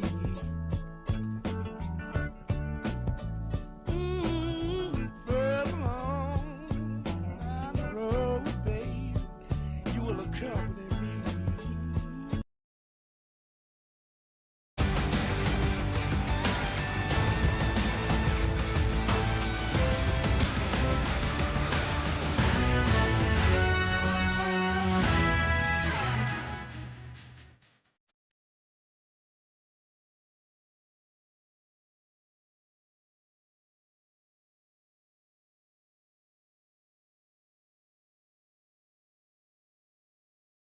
Tell the team. Sell the team. Sell the team. Mark Walter, the owner of the Dodgers, has but one option. You just gotta sell the team. You're going to have to sell the team. Because Mark Walter, the owner of the Dodgers, he had to sell the Lakers. He's exploring selling his stake in Chelsea. Was the PWHL. Mark Walter, you and I have talked about this a couple times now. $17 billion under his nose has just gone missing, misappropriated with the government. If the FBI boards your private plane, number one, congrats to you for having a private plane. That would be awesome someday. If the FBI boards your private plane, number one, congrats on the plane. Number two, that's not good. When they take your phone, they take your laptop, they say, "These are coming with us, Mr. Walter. We need to investigate you and where your $17 billion went." That's not good. And now, in the latest update, TWG Global defends the Dodgers financing amid the federal probe. The holding company of the Los Angeles Dodgers, Mark Walter, is TWG Global. So you're telling me that Mark Walter's company is defending Mark Walter? Shocking, I know. They issued a lengthy statement on Wednesday, per ESPN, to address what is called, quote, substantial speculation and misinformation in the wake of a federal probe into potential financial improprieties from the company. Hey guys, we know the government is looking for $17 billion from us, but it's a mistake. Speculation, misinformation. This isn't real. That guy is not real. The company emphasized the Dodgers CEO expressed publicly, quote, to be clear, the team is not being sold and no sale process has been initiated. Well, Mark Walters had to sell the rest of the stuff that he has. Mark Walters seems to really need cash pretty fast.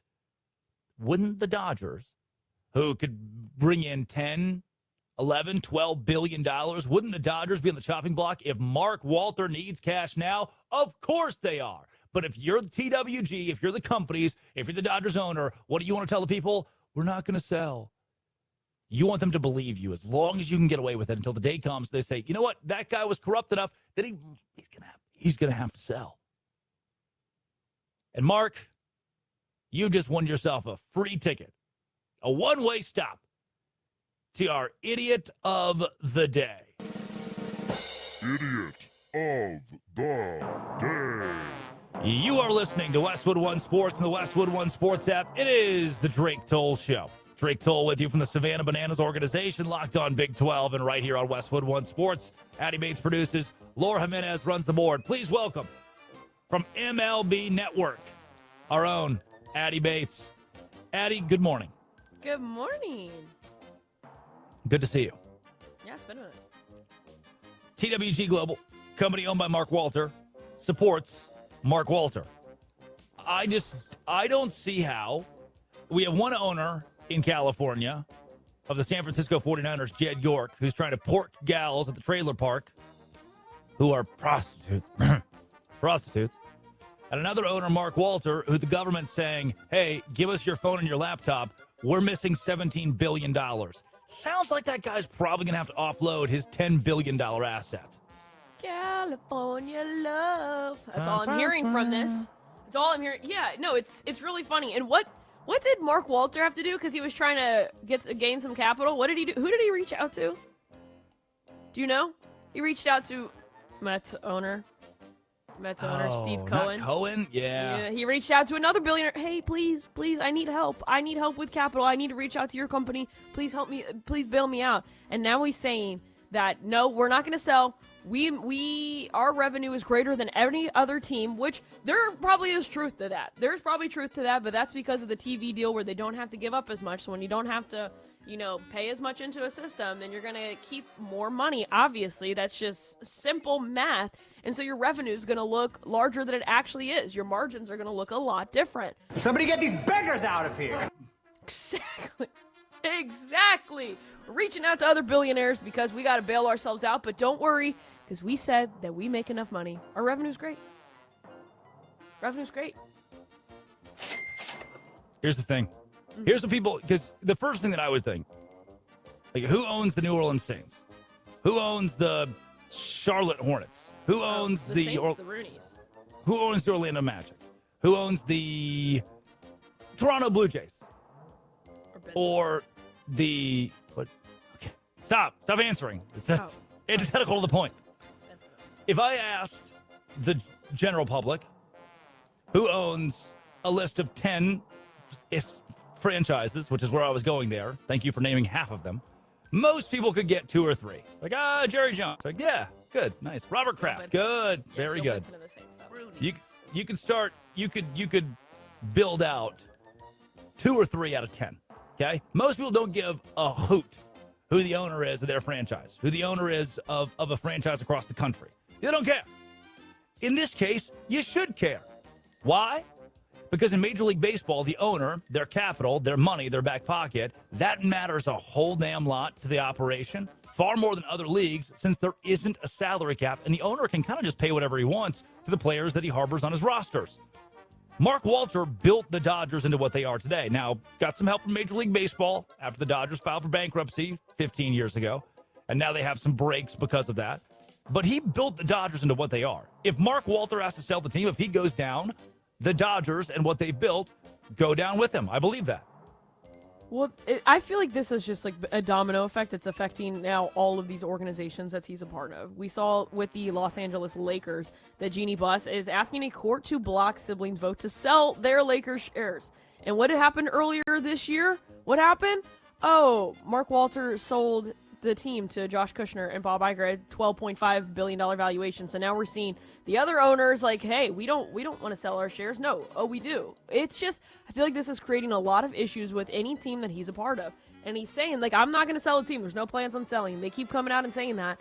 But I feel like if you're just taking down all the organizations because you were a fraud and committed all these kind of illegal activities, then we got to step down. We have to do it. Yeah. What is Major League Baseball's role in this? The timing of it is fantastic. It's really fantastic because we already know that the competitive balance agreement, we already know the CBA is going to end this year. So they're going to have to go in and talk about, hey, let's salary cap. How can we fix all these things? The Players Association and the owners. When you have one of these owners, when you have reporters like Jeff Passan coming out and saying any team could have done that, and now he's walking back on that. He's deleted posts where he said, where have I said that? Because he's getting community noted. Saying, oh, wait, now you're saying every team should just commit fraud because not even the Dodgers could afford that.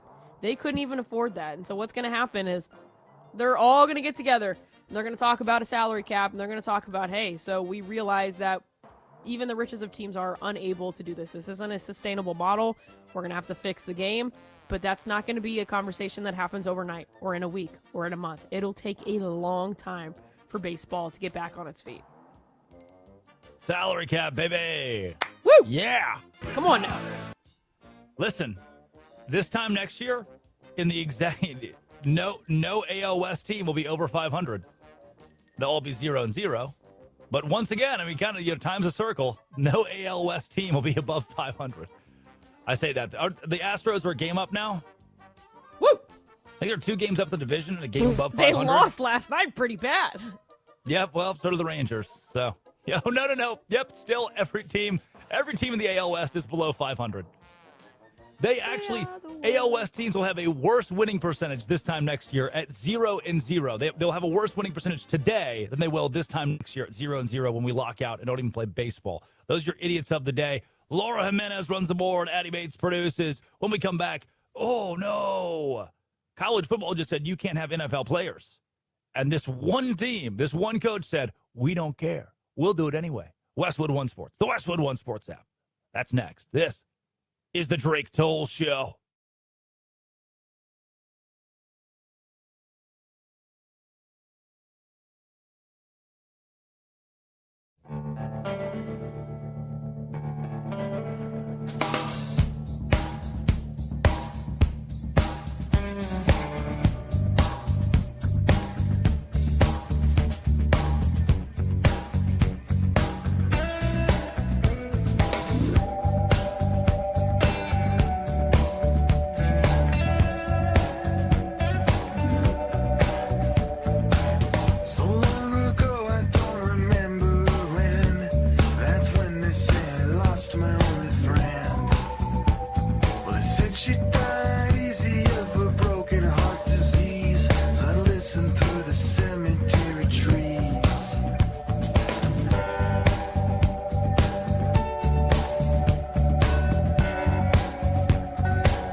Hold on. So you're telling me that the NFL has made it clear that if you go back to play college football, you're done. We're done here. That we're not going to keep doing this whole thing. That if you go back to play college football, the NFL said yesterday that NCAA defectors cannot play for NFL teams in 2026. If you try to go back, if you take a chance, if you bet on yourself, take a risk to go back to college football, you can't play in the NFL. And there are still schools, still players, still human beings that are trying to broker this. That doesn't make any sense. You played your 4 years at USC. You played your 4 years at UCLA, at LSU, at Ole Miss, at Florida State. And now you want to come back for a fifth year. But, buddy, boss man, you have gone to the National Football League and gone through training camp. You're on a roster. You played in a preseason game. The NFL just told you can't come back and play here in 2026. If you try to go back to college football and that's barred by someone, by a conference, by an institution, by an entity, then you're done. You have to sit out. No football for you for a year. Hello, Rock. Meet Hard Place. The SEC, the Big Ten, the Big 12, 3 of the 4 Power 4 conferences in college football have made it clear. You're done. You're done. You can't go play Daquan Wright for the Browns and then come back and play here in college football for the LSU Tigers. Speaking of the LSU Tigers, that's the whole damn problem. It's the one team. Yesterday, Kirby Smart told us pretty clearly, I'm not going to get college football players that are in the NFL. Because those are NFL players now. I'm not going to do it. In a world where I have free will and autonomy, I'm not going to do it. Now, Lane Kiffin, the head coach at LSU, says, well, I've also got free will and autonomy. And if you're going to allow it, if you're going to let me do it, then I might have to do it. If it's legal, then I might have to do it. Morals be damned. I'll put all the ethics aside here because I want to win. It is the Drake Toll Show. You're listening to Westwood One Sports and the Westwood One Sports app. 310-840-4910. The phone lines, the text lines are open. The question's simple. Question's easy. It's a stupid question, too. It should be a stupid question. It's just that no one can answer it for me. Should NFL players be able to return and play college football? Should NFL players be able to play college football? You would think the answer is no. You would think that we could all agree unanimously, no. No, not Lane Kiffin. Not the LSU head coach. He's all for it. 310-840-4910. You know, the most prominent beat reporter at LSU, his name is Matt Moscona, covers the Tigers through Locked On LSU. Moscona covers the Tigers closely through the governor's office, too, as well as 104.5 ESPN in Baton Rouge. And Moscona, as the most keyed in, clued in guy in the network, in the area, has been clear that while you and I might say, hey, that's a pretty easy answer, 310-840-4910, the answer is no. You just call, you say, no, they shouldn't. Hang up. While it's an easy answer for us, it's a blurred answer. It's a blurred answer for LSU. It's a blurred answer for college football because in a world where we're telling NFL players no, their conferences where the NFL is saying no, you can't go back and play college football, they're saying, I'm going to go tell mom. I'm going to go tell dad. I think I can get a different answer than no. I'm not taking that. Matt Moscona, the LSU beat reporter. Why isn't this whole saga over?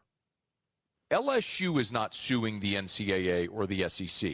The players are the plaintiffs. So if they were willing to sue the NCAA to gain their eligibility, would they also be willing to sue the SEC to gain their eligibility? These guys have a ton to gain and relatively little to lose by going to court. Like, if you're Daquan Wright, you don't have a path back to the NFL. I mean, the Browns waived you because you entered the portal while you were on their roster. They're like, forget it, you're gone. The NFL does not need Daquan Wright. Daquan Wright stands to make a lot of money playing another year of college football. So why wouldn't you go to court to fight for your eligibility?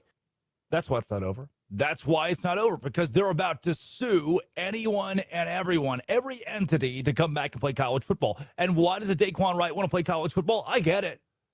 Dude, I get it. You get it. This is human nature. Welcome to being sentient, right? If I'm 22 years old and you tell me I can play in the NFL for, I don't know, $500,000, $800,000, $1.1 million on a practice squad or on a roster, or I can go play tight end in college football, defensive end in college football, quarterback in college football with a valuation of $2 million, $3 million, $4 million. I know what I want. Look, dog, if your salary is $100K a year and that got doubled tomorrow, your life changes greatly. So if your salary is $1.1 million and that doubles because you got to go back to college football, which is completely backwards, I know, but it's the way that things go now. You can make more money in college football than you can on rookie deals in the NFL. But if you have that knowledge, imagine how life-changing it is to add another $1 million to your bankroll in a year. That's what these players are suing for, because they're 22 years old and they want more money. And I don't blame them. I'd want more money too. You know who I do blame? I blame the adults in the room, the perceived adults, the ones who are supposed to be adults, the ones who can stop this. I bet it's frustrating as hell to say, hey, you went to the NFL after your 4 years of college football, then a judge declared that you could have a 5th year of college football, so you want to go back. I bet you're frustrated. Because remember, used to, the red shirt rule in college football was where you couldn't play a single snap or you lose your red shirt. Not in the SEC championship, not in a bowl game. If you play a single snap, you lose your red shirt. The whole season counts against you. If you break that rule, sorry, you broke the rule. Then after a few years, like, you know what, fine. We'll make the red shirt rule. You can play 4 games. You can get action in 4 games and still have your red shirt. So the kids are like, whoa, hey, I played 1 play and lost my eligibility. Yeah, sorry. Rules change. We get better. Even though you didn't have those rules, even though you couldn't benefit from those, doesn't mean we shouldn't change them to improve the game, to improve where we're going. I'm sorry that you went to the NFL. I'm sorry that your college football career is over, and you're looking back saying, but there's an injunction, there's a 5th year. I'm sorry, the rule changed, and it doesn't benefit you. But that's just kind of how it goes. And the adults in the room, instead of saying, sorry, the rules are the rules. Sorry, life's not fair. Instead of saying that, the Lane Kiffins of the world, the LSUs of the world, they're the ones that are pushing to take NFL players and add them to their roster for the sake of winning. They don't give a damn about ethics, morals, about winning the right way, about college athletic. Do you remember when Vince Young was running for the Roses? Do you remember Reggie Bush at USC? I want you to think back to a Florida with Tim Tebow leading the way, fighting for a 2nd Heisman Trophy, loses it to Sam Bradford, then beats Sam Bradford in the national championship. Some of these nostalgic moments, I don't know if this is all of those from the 2000s, you're welcome. Some of these nostalgic moments that made amateur college sports great, those are gone. And instead of the Lane Kiffin, instead of the power brokers saying, let's get back to those days, instead we're saying, we'll win at all costs. Right? Let's go right back to the LSU beat reporter, Matt Moscona. Matt, will these players that didn't get their way, will they actually sue? And I guess more importantly, would LSU even consider taking these kids after the whole thing's blown up into a PR nightmare? Yes, the attorneys for these players do plan on filing suit against the conferences. Is the juice worth the squeeze? Like, are you really willing to get 10 days before your opener to continue going down this path for a rotational defensive lineman and a tight end, like, in taking your eye off the ball with Clemson staring you straight in the face here in a week and a half? And if that's your feeling, okay, like, I don't think you're wrong. LSU is going to follow the court order. If the court determines these players are eligible, LSU's going to play them. If the court on Monday says they're ineligible, they do not receive their preliminary injunction, then LSU's not going to play them. This is hardly just an LSU thing. This affects a lot of programs and a lot of different sports, and we'll see how the action may move forward from here. It's pretty prominently an LSU thing. There are other schools in here, sure, no doubt. But it's pretty prominently an LSU thing when guys like Kirby Smart are saying, we would never do it. We appreciate the sanctity of our roster. We appreciate the sanctity of college football. We wouldn't do this. LSU saying, well, we'll do it right now. Please, let us in. To the point that this happened yesterday. We're going down the interstate. Let's take an exit. Let's branch off real quick. SEC schools that bring back NFL, NBA, or WNBA players to their programs will face discipline under a new policy unanimously approved by the conference's 16 members, ESPN confirmed on Wednesday. Penalties include a half-season suspension for the coach, a fine that matches 50% of the sport's annual budget, and the revoking of league voting rights. But wait a second. Pete Thamel tweets, sources, in the formal SEC president's vote yesterday to confirm the penalties in legislation involving banning NFL players. Because the SEC stood up and said, hey, no more NFL players, you're banned. The vote was 15-0. Hold on. There are 16 SEC schools. The vote was 15-0 because LSU abstained from voting. Then they came back around after 15-0, realized how bad it would look to vote no. Like, all right, fine. They abstained from voting. Matt Moscona has just told me that it's not an LSU thing. This is across the board. I don't know, man. I don't know. LSU's the one school in the SEC that didn't have the cojones, the crotchular fortitude to say, hey, we're with you guys. Seems pretty obvious that NFL players should not return to college football. Now, where he is kind of spot on with the idea that there are other schools involved in this is like a Texas Tech. Yesterday, they signed a Thomas Castellanos. Castellanos was the quarterback last year at Florida State, played 4 years of college football, got his fifth year, and instead of going through training camp in the NFL, due to a loophole in this, he had a mini camp invite to the Titans. And while Castellanos never got a dime, never signed a pro contract, never had a deal, never had anything pieced together with the National Football League, he at one point in time had agreed to a mini camp invite with the Titans. The rule, the hidden underlining of this is Castellanos can play now because he wasn't at training camp, didn't sign a contract, had no guaranteed money, had nothing binding. Technically, never crossed the threshold, according to the NCAA, of being an official roster professional.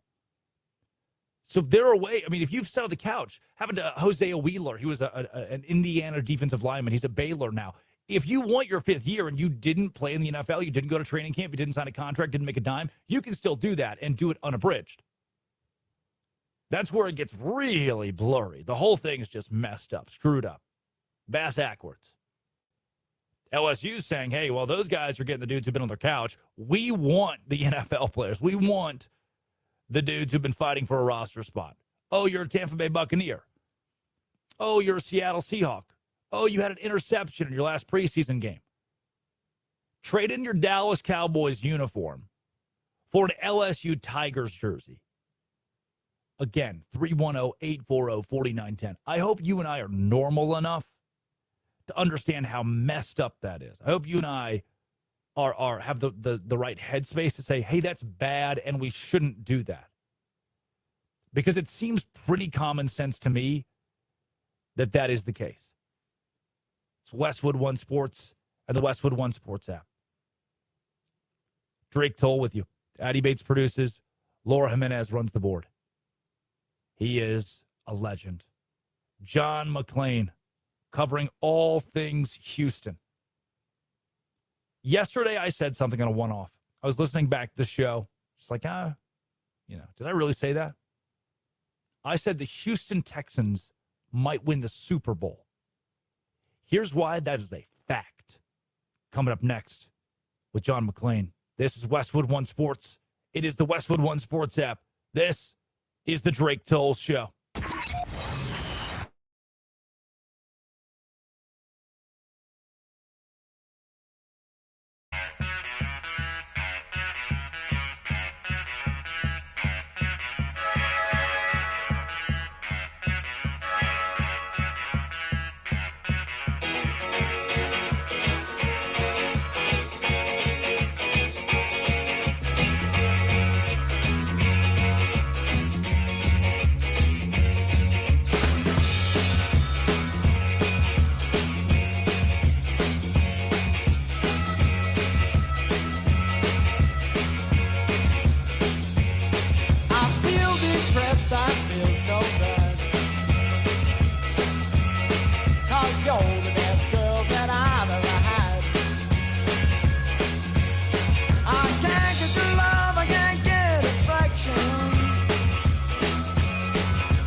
Look, I said it yesterday.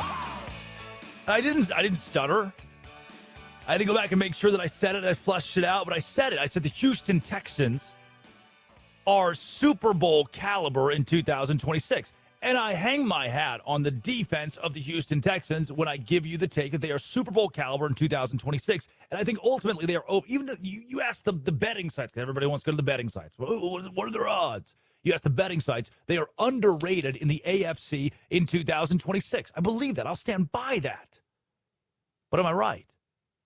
It's Westwood One Sports and the Westwood One Sports app. This is the Drake Toll Show. Addie Bates produces, Laura Jimenez runs the board, and now joining us, the Houston legend, Baylor Bear alum. Ha ha ha. He's John McClain at McClain_on_NFL on Twitter. John, appreciate your time up early with us this morning.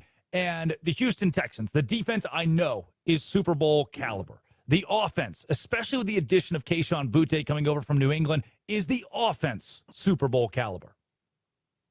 I do not think, Drake, the offense is Super Bowl caliber. The defense is one of the three best in Houston history, along with the Love You Blue Oilers that had three Hall of Famers and went to the AFC Championship game twice and lost to Pittsburgh. Buddy Ryan's 1993 Oilers that knocked out 11 starting quarterbacks, made it to the divisional round. And now this one. This defense is deep. It's talented. It's great. It's hungry. But the offense, because their offensive line is always a work in progress. They think they got it fixed. We don't know. Bringing in David Montgomery, who has been a touchdown machine. They couldn't score inside the 5 last year, but C.J. Stroud's got to bounce back from that awful playoff performance. They're confident he will, but until I see it, I'm not going to believe it. Yeah, you say the word believe there, John, and I that word, I think a lot of franchises have, man, it's in your very state, right? Dallas Cowboys fans are all hanging on to that word every single offseason. That word believe. Do you believe? Do the Houston Texans fans, do the Houston Texans, did they believe in that name C.J. Stroud this season? Everybody says they do, but I don't know how you can say it for sure based on the way he played in the playoffs. Franchise has never been beyond the divisional round of the playoffs. Until they get beyond the divisional round of the playoffs, I'm never picking them to go to the Super Bowl. Stroud's looked good. He's been on an upward trajectory, but he hadn't played but one series in the preseason. They've had 2 joint practices, looked great yesterday against Carolina Panthers. And that opening schedule, Buffalo and Cincinnati here at Indy, and the Cowboys here is a great way for the defense to start. But boy, Stroud can't start with a couple of interceptions and pick up where he left off in that playoff loss at New England. He is joining us, the Houston legend, John McClain, covering all things Houston, the Texans, and the like on the Drake Toll Show, Westwood One Sports and the Westwood One Sports app. The defense, we talked about this a bit. He is a Baylor Bear, Jalen Petrie. What he's brought, kind of that spark plug defensively for Houston. Is this the best defense, arguably, in the National Football League altogether? Well, I think it's the best defense in the NFL. It was great last year, fewest yards. I think it finished 4 points a game behind Seattle because they pulled all their starters in the last game and let Indy score 30 against the backups. But they have their starters back. They added safety Reed Blankenship from Philadelphia. Their second-round pick, Caden McDonald, defensive tackle, is really good. So they got talent and depth, and they've got good experience. And everything starts up front with their great pass rushers, Will Anderson Jr. and Danielle Hunter. Those guys are the best pair in the NFL. John, I appreciate not just your Texans coverage, but also the Houston Cougars and the way that Willie Fritz, their head coach, has reinvented the culture at Houston, because it seemed like after Dana Holgorsen left, it would take a little bit to revive what the Cougars had been. You know, they're only a few years removed from a 12-win season, but it seemed like after Holgorsen, it's going to take a bit to get this ship right. But nope, his name's Willie Fritz, and he just wins everywhere he goes. Are we talking about one of the most underrated head coaches in college football in that name, Willie Fritz? Just like Cignetti's won at every level, multiple championships, and Willie is a young 65, and they won 10 games last year, which to me was a year ahead of what everybody expected.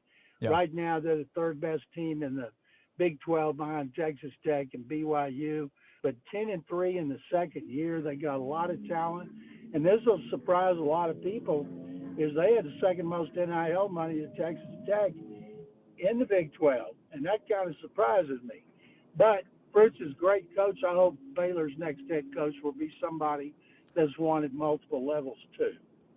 Yeah, I do too. I start thinking about Spencer Danielson at Boise State that could have been at Baylor this offseason, or Eric Morris, who's at Oklahoma State. I mean, the Bears had their opportunity to hire a new AD and a new head football coach. They can make a splash, but they've stuck with Dave Aranda. We'll see how. I think we all know how it's going to pan out in 2026. We'll see how it pans out this fall. He's John McClain, the Houston legend, the Baylor Bear alum, who's joining us. And John, on that note, I've seen your coverage, and man, I know it's crass to have a guest on and interject with your opinion too much, but I'll tell you, I am frustrated with where college football has gone. I am frustrated that, I like that Kirby Smart has come to the podium and said, I'm not taking NFL players. I'm not dipping into guys who are at training camp right now. It's unethical and immoral in college sports. But guys like Lane Kiffin, they don't play by those rules. They play by their own set of rules to just win. And I think you're even seeing that, shades of that at Texas Tech right now. How far backwards have we gone in college football? And is this the true culmination of the, I don't want to say the death of the sport, but the sport being on life support? We're going to look back in 20 years. Who caused this? Why did the NCAA not step up and give players money a couple of decades ago? The Ed O'Bannon case, now it is the Wild West, as everybody calls it, and I like the fact that conferences, every conference, I think the ACC will be next, as penalties, suspension of coaches if they take anybody who's played in the NFL. Now, according to CBS report, Lane Kiffin has been telling players, sue to play, because you can get a friendly state judge in almost every state, especially Louisiana.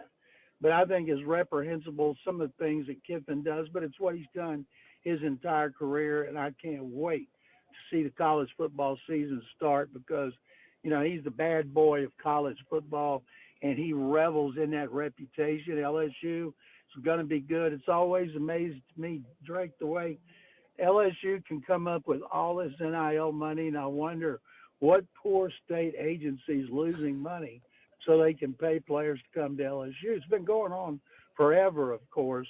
I got no problem with NIL. My problem is a transfer portal. I can imagine NFL teams having to change out every year because free agency is a one-year proposition, and I feel terrible for the other Division 1A, 2, 3 schools, their farm system. That's the way it is. They brought it on themselves.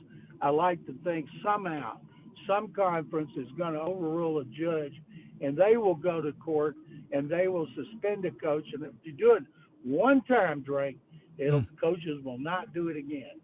That's spot on right there. John McClain just dropped you some ball knowledge. If you want it for free, that is the state of Louisiana. We can't do free lunches at the public school. We can give the wide receiver $4.5 million and ask him to sue to come back from the NFL to go to college football. They're pumping money from the governor on down into Louisiana State football, and we'll see if it works with Lane Kiffin at the helm in 2026. John, appreciate your time up early with us this morning. Last thing I got, I'm really putting you on the spot with this one. Earlier today, we talked about J.J. McCarthy and possible landing spots if he leaves Minnesota, and I brought up maybe we can revive the old Houston Texans from the 1975 World Football League. You remember anything about the 1975 World Football League? You got any memories there? Yeah, I was working at the Waco Tribune Herald while I was this one year I graduated from Baylor, but Jim Garrett, Jason Garrett's daddy, was the head coach of the Houston team. They had John Matuzak. They had some rogues. A friend of mine, a TV guy here, is working on a documentary about those Texans. But it was sad looking back. We've had a lot of teams that have come and gone, but of course none has ever been able to compete with the NFL since the AFL's Oilers. Yeah, that's awesome. I think they moved that team to Shreveport. Maybe there's a whole lot going on. Shreveport Steamers, the Shreveport Steamers, they became. With the World Football League, 1975. He's John McClain. John, what are you up to now? How can folks follow you best in your coverage of not just football, but sports across the board? Well, I've been making documentaries with 3 other guys. We're working on our 4th on the life and times of longtime quarterback Dan Pastorini. And I do so many radio and podcasts and TV shows per week. It'd be too many to count, but just putting my Twitter out there like you have, Drake, it's an honor to be on with you. And I'll say this, I'll leave you with this. Yeah. I don't want to have everybody change the channel, but sick 'em Bears. I love it. It's John McClain at McClain_on_NFL. Another Baylor Bear. Stellar stuff from, I said legend, he is, and you can hear why. That's a good old dude who covers sports, and an honor to have him on. Again, you can follow him on Twitter. John is covering all things Houston sports and across the NFL. McClain_on_NFL. With the Texans, which is where we opened that thing. We won't dive too far into the World Football League and the Detroit Wheels or the Hawaiians. There's just a team called the Hawaiians. No city, no name. This is just the World Football League. In the NFL and the Houston Texans in 2026, I told you, and John just told you, this is, to me, one of the best defenses in the NFL. We did our Drake Toll Show NFL defense draft yesterday, and I still have the Seahawks above the Texans. I still have the Rams, I think, above the Texans, but Houston is squarely in that top 3, definitely top 5. It should be top 5 for anybody. But Buffalo, Cincinnati, Dallas, 3 of your first 4 games. You get Josh Allen, Joe Burrow, Dak Prescott. Now, wedged in the middle there, you go on the road to Indianapolis and face Daniel Jones. But to go, your first 4 games in Houston, Buffalo, Cincinnati, Indianapolis, Dallas, 3 of those are top-tier, top-end, elite offenses. You're going to ask the defense of the Houston Texans to walk into the football season and contend immediately with some of the most aggressive offenses in the National Football League. Let me go further. You'll face Jacksonville twice in division. That's not fun. Trevor Lawrence is good. You'll face the New York Giants. From Malik Neighbors to Jackson Dart to Camp Scatteraboo, that's still a dangerous offense. You go on the road against Los Angeles. The Chargers have one of the better offenses. You've played Lamar Jackson, the Baltimore Ravens. You've got Green Bay at Green Bay. Jordan Love's good. You might have forgotten. Jordan Love's good. Philadelphia at Philadelphia. Did you hear that? The Houston Texans this year, for as good as their defense is, they get Buffalo, Cincinnati, Dallas, Jacksonville twice in division, the Giants, the Ravens, the Packers, the Eagles. Those are some offenses that the Texans will have to contend with in 2026. Maybe the easiest of those would be Philadelphia, but the rest of those, I'm buying those offenses. Rubber will meet the road in half of your schedule if you're Houston. Addy, number 1 defense. Where do you land with the Houston Texans? Hey, I believe one of us drafted him yesterday, number 1. Yeah. And I think it was Addy Bates. So obviously, I'm very high on them. I think they're going to be that's unstoppable defense, actually. That's what I'm going to say. They're going to be unstoppable. Yeah, their offense, I thought that was really interesting because I know you said they won the Super Bowl. Do you think they could win the Super Bowl? Yep. And he's saying, hey, that offense is not there yet. And if there's anybody who knows the Texans inside and out, it's him. So at least he said the defense was good. That made me feel better about my draft yesterday. Yeah, the defense is elite. And again, if you think that schedule, that gauntlet of a schedule, there is a world where the Houston Texans wind up 7-10. You look back and say, what was the fun? Because the offenses are that good. It's a murderer's row of offenses. I would be shocked if they missed the postseason, but I would not be surprised if, again, Buffalo, Cincinnati, Dallas, 3 of your first 4 games, if you are pushed to the brink or even start 1-3 if you're the Houston Texans because of the offenses you're facing. we keep talking about gauntlets, and it's funny because we compared them to the Raiders last week. Whenever we saw how the Raiders played, but we know that they don't have offense nor defense. But the Texans, yeah, the thing that's going to be saving them is that defense. I'm not down on C.J. Stroud. I think that he could easily have a bounce back year. And I feel like with some of his pieces around him, that's exactly what we're going to see. Do I think they're going to win the Super Bowl? No, I still think there are teams out there. Like I don't see them competing with the Bills per se. But man, number 1 overall defense. Yep. And on par with what John McClain just said about Willie Fritz, the Houston Cougars, I look at their schedule. I see 10, 11 wins. I think 9 is their floor this year. Houston's got one of the best defenses in the Big 12. They have Connor Wegman coming back at quarterback. I know that name Connor Wegman, for those who watch college football, comes with an odd connotation, but Wegman has become one of the steadier quarterbacks in the Big 12. Last season, he was great for Houston, won a bowl game over LSU. I think the Houston Cougars in college football will be dangerous and contend for a title in the Big 12 Conference. It's Westwood One Sports. You're listening on the Westwood One Sports app, Sirius XM 375, the Drake Toll Show YouTube channel. Addie Bates produces. Laura Jimenez runs the board. Oh, no. One prominent running back in the National Football League just incited a brawl with his own team yesterday. More on that next. It's Westwood One Sports. This is the Drake Toll Show.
It's Cam Scatterbo.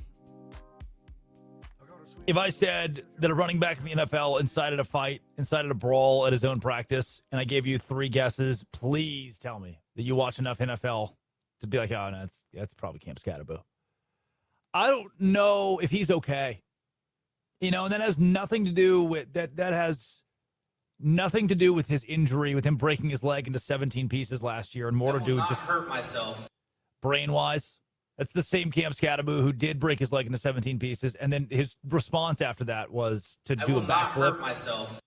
Like, I'm not going to do. I'm fine. I can backflip. Like, no, please stop. You're in a wheelchair. You can't backflip a wheelchair. Pat Leonard tweets, Cam Scatterbo started a fight in practice yesterday. He slid down after reception, came dangerously close to taking out a couple Giants DB's legs. The defense isn't allowed to hit. Javon Holland and Greg Newsome did not appreciate it. Situation escalated between Scatterbo and Newsome. Scatterbo had it coming, says Leonard. He ran over linebacker Zaire Barnes the other day, too, when the defense wasn't hitting. His act is getting old to his defensive teammates. It's practice. They've specifically instructed the entire defense, don't touch the offense. And Cam Scatterbo is so mad about that, he's running full speed, head down, crown of the helmet pointed at a linebacker, sprinting away from him. Don't, Cam, please stop. Don't do it. I can't hit you. I can't touch you. He is begging for contact. He's begging to hit somebody. He's begging to be hit himself. Running around like a little toddler out there, chasing the defenders who aren't allowed to touch him, just so he can spear them. You know what? John Harbaugh, first year in New York, first year as the head coach of the New York Giants, is out there babysitting Cam Scatterbo. He's like, you know what? Honestly, kind of love the kid, John. Well, I mean, Scat's great. He does bring a lot of energy, and but he did get a 15-yard penalty at the end of practice. Did you notice that? So that's not infectious. Well, it is infectious, actually. Infectious in the bad way, right? Like infectious disease type of thing, We don't want that. So we want it to be directed in a positive way. He's a disease.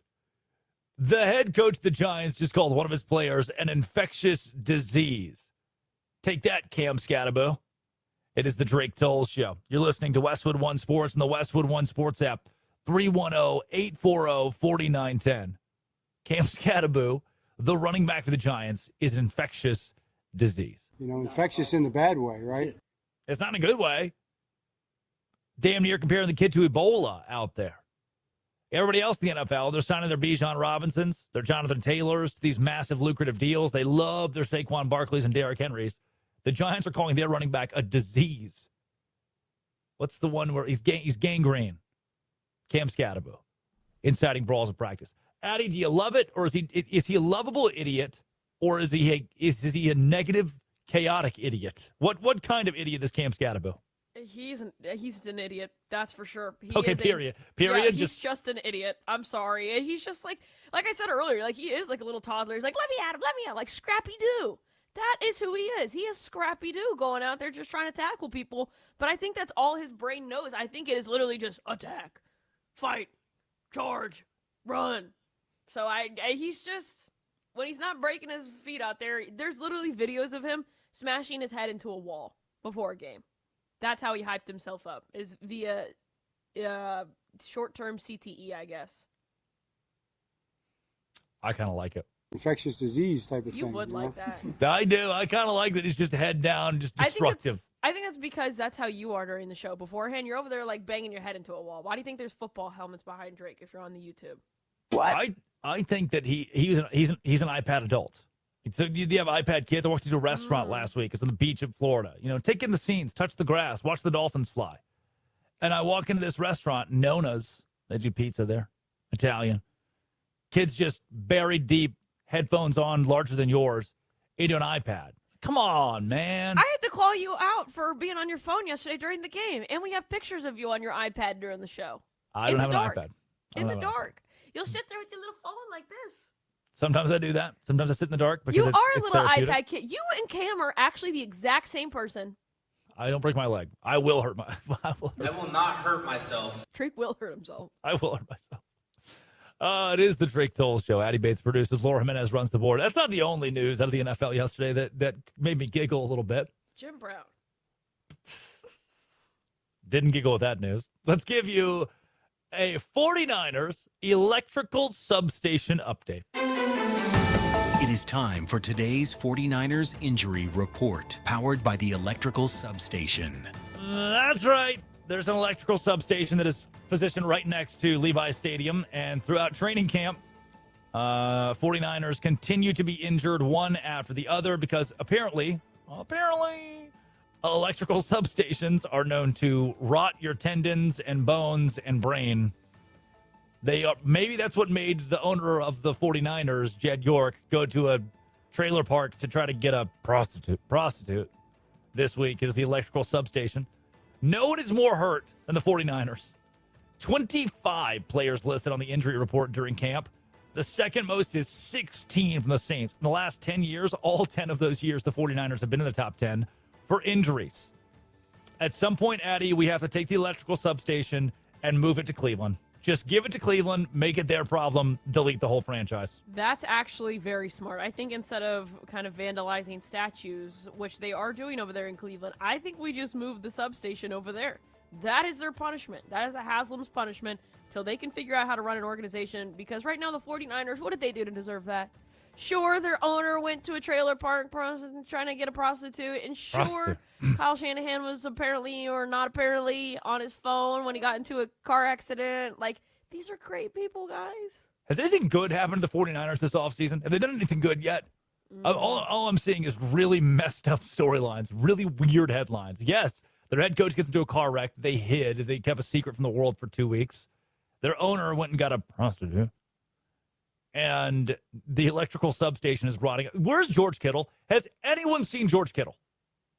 He was a tough cookie. Let's take you behind the scenes. It is Wednesday. No, not even close. It is Thursday. Wow. It's the second time this week that I've just botched the intro to the game. It is Thursday, which means that it is going. We will be playing. What? No, you are stuttering. Are you okay? I'm not stuttering. It is Thursday, so it means we will be playing Are You Smarter Than Drake Toll? But first, we need to go into the archives. This is live audio from Addie putting the game together today to try to build questions to stump both myself and Laura. Ba, ba, ba, ba, ba, ba, ba. Okay, we have it in our say. Fire. Boom. Boom. It's in our we say. have it. We have it in our say. Fire. Boom. Alrighty. We got a good one for you today. We got Drake Toll. And we got Laura Jimenez. Y'all ready? Notably from the Drake Toll Show. I'm Drake Toll. Alrighty. What's the first category? Music. Music. Ooh. This band never had a #1 hit, and actually, they hold the record for most #2 hits on the Hot 100. The They have Bengals. 5, The in Bengals. case you were wondering. The Bengals? Is it the Bengals? Why the... No. The Beatles. That's... Laura, what? That's I don't terrible. know. I don't know. Is Okay, it- Fight Club. John Is- Fogerty. Think John Fogerty. Oh, Creedence? Yep. Oh. Creedence Clearwater Revival never had a #1. Yep. Oh, ready to win the flag. Heard it What? through the grapevine. I mean, it's a midnight special. I love how Heard It Through the Grapevine was the first one you thought of. Not Proud like Mary? Fortunate Son. Yeah, you just... Okay. I did say Fortunate Son. I'm just home. Where's the friend of flag? I don't think I realized that's I something don't that know, you had red, like white, a and blue. seizure. What's our next category? History. History. Which state is known as Almost Heaven? West Virginia. I was a history Almost minor. Heaven. It's a history minor in college. Virginia. He was a Blue minor. Ridge What's Mountain. What? next category? Science. What is the main Science. ingredient in glass? Glass. Lightning. It's I know it. It's not glass. It is sand. It is sand. Thank Wow. Wow, Drake Toll. Okay, what's the next category? Movies. What kind of animal is the title character in the 2003 movie Finding Nemo? Clownfish. Yes, correct, Laura. Wow. All right, what's the final category? History. final category. We have 2 minutes left of the show. What are we going to do for the rest of the show? So before I get to the final category, I did want to give my team a shout out last night. Our team name was Kiffin's newest recruits at trivia, and we came in second place. So you all played in the NFL. Yes, we did. And we got And second now place you in want trivia. you want to go back. So- You get second place. If you ain't first or last. What's the capital of North Carolina? Your mom. Washington, D.C. I did see that map. All right. Random. What is the Random. right? What is the first foreign country you will reach if you go south of Detroit, Michigan? What, county or country? What? Foreign country. What is the first foreign country you will reach if you go south of Detroit? Argentina. What the hell? Mexico. Brazil. Canada. Oh. South? But you said south. I know. That is the answer. It's Canada. The UP? What's going on there, huh? We got to figure that out. All right, why What? would it be Argentina? Why was that your first answer? Because I'm thinking like the eastern side of South America would just keep going all the way down. I mean, Brazil, I guess you'd get to before Argentina, but Argentina's it's in there. It jets out. I was looking for I wanted to be creative with my answer. I right. mean, I just thought that was bad. I don't know if that was creativity. Yep. I win. I will not hurt myself. Yes. Laura Jimenez runs the board. Addie Bates produces. Thanks for a great show today, Addie. Of course, you too. Oh, breaking news. Tomorrow, Pete Souza hosts the Drake Toll Show. I'll be down with some Houston conditions. Who was that? Charlie Pride? No, the other one. Blind guy, Houston condition. Blind guy, country singer. Ronnie Millsap. Wow. Thanks to Ronnie Millsap. Armin Williams, Ryan McGuire. Dead or alive, Ronnie Millsap. Colin Jones, Bruce Gilbert. I actually don't know. For giving me a job. This has been nice. Always will be Westwood One Sports. It is the Drake Toll Show.